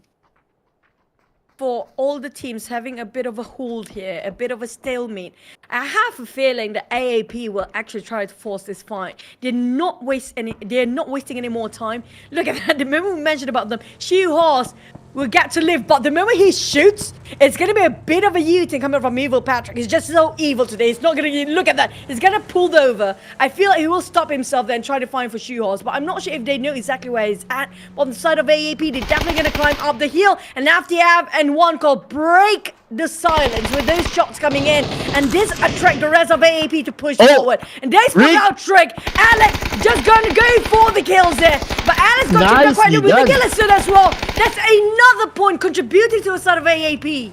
Wow, that was a beautiful counter by Alec there, taking down Rick.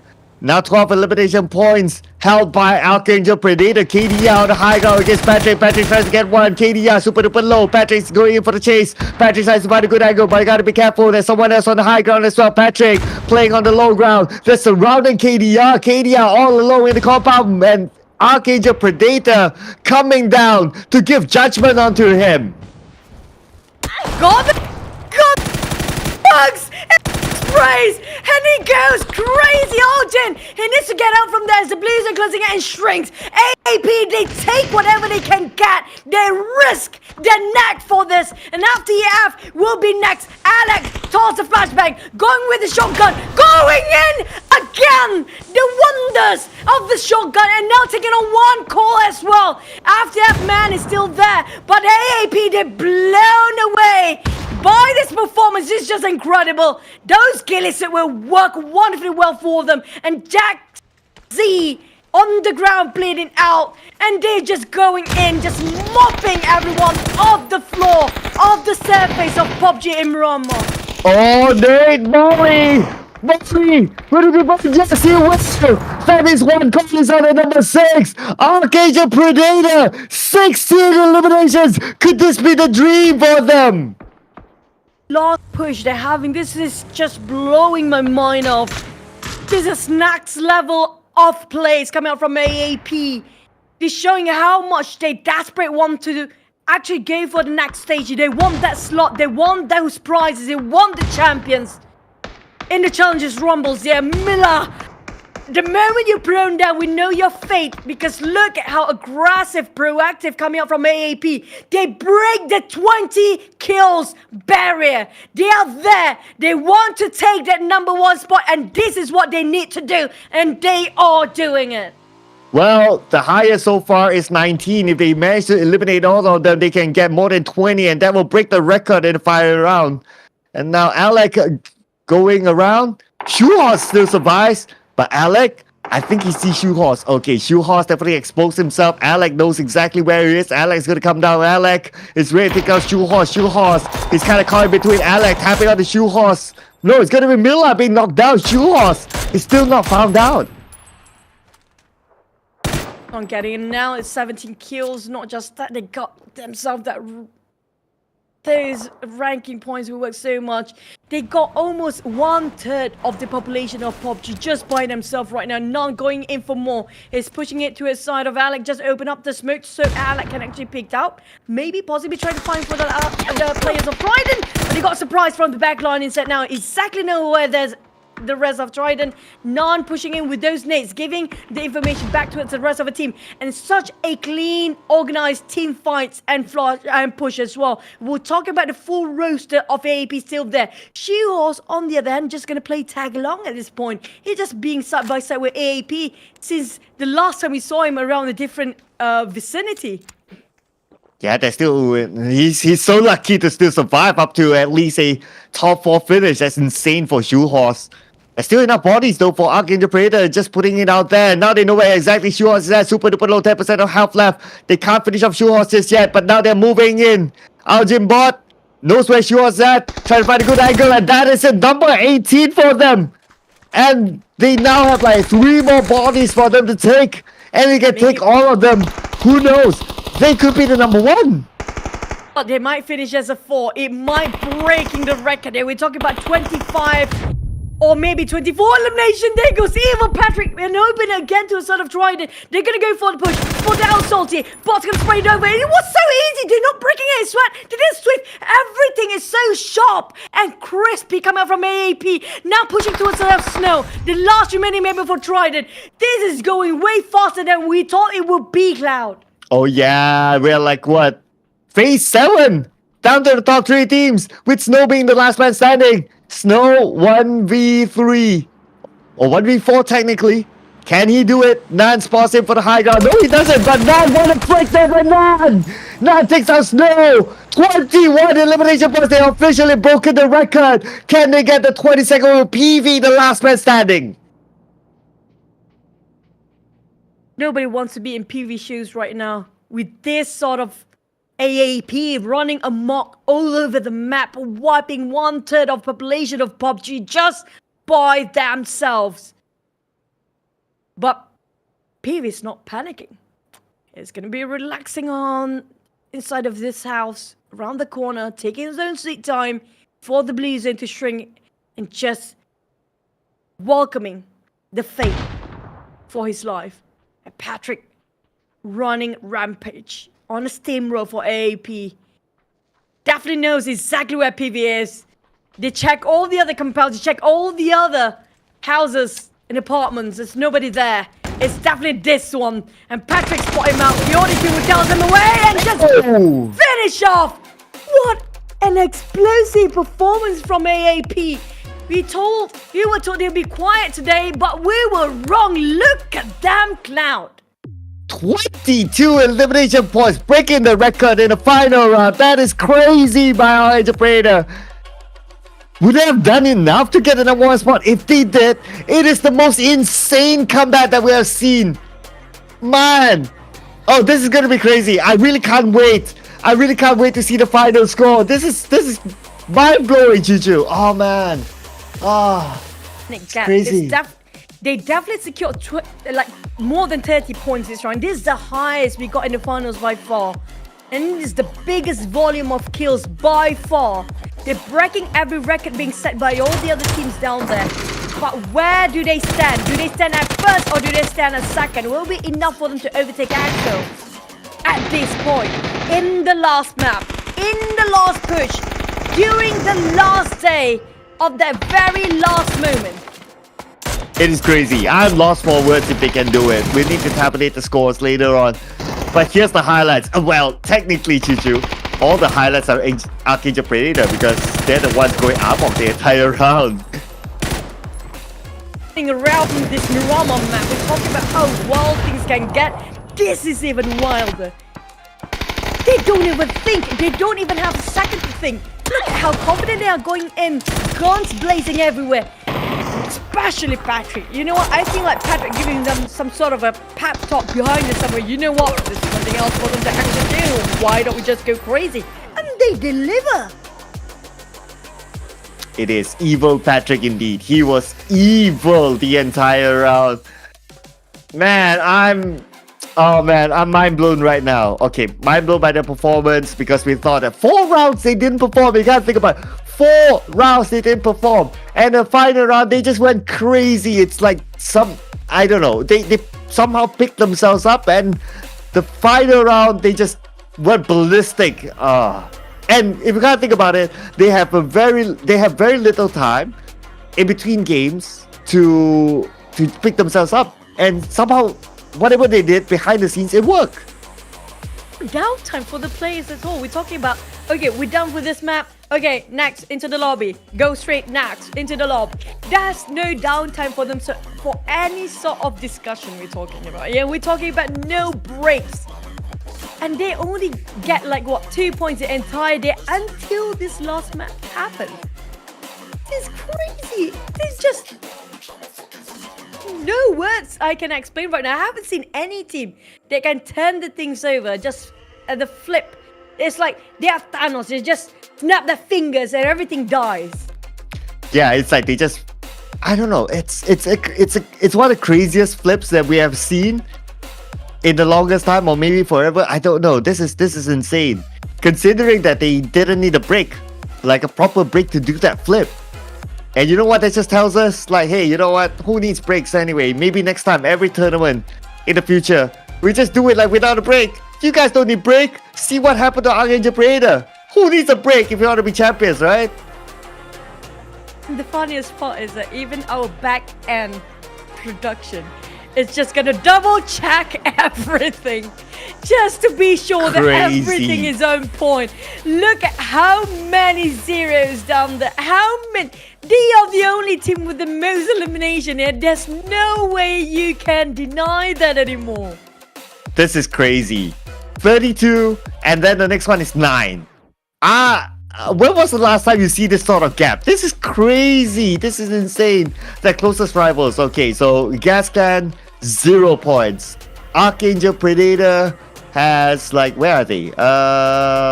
Let's see. Where are they? Where's Arkangel Predator? Oh yeah, there you go. Oh, sorry, not Arkangel Predator. Where's the EXO Clan? Yeah, EXO Clan. Where are they? 4 points. I mean, look at the gap. It's crazy. I mean, I'm just going they insane. Are doing something impossible, and they are an impossible team as well. Like, we're talking about how they just turn things over in the last match. They just crush Gascans.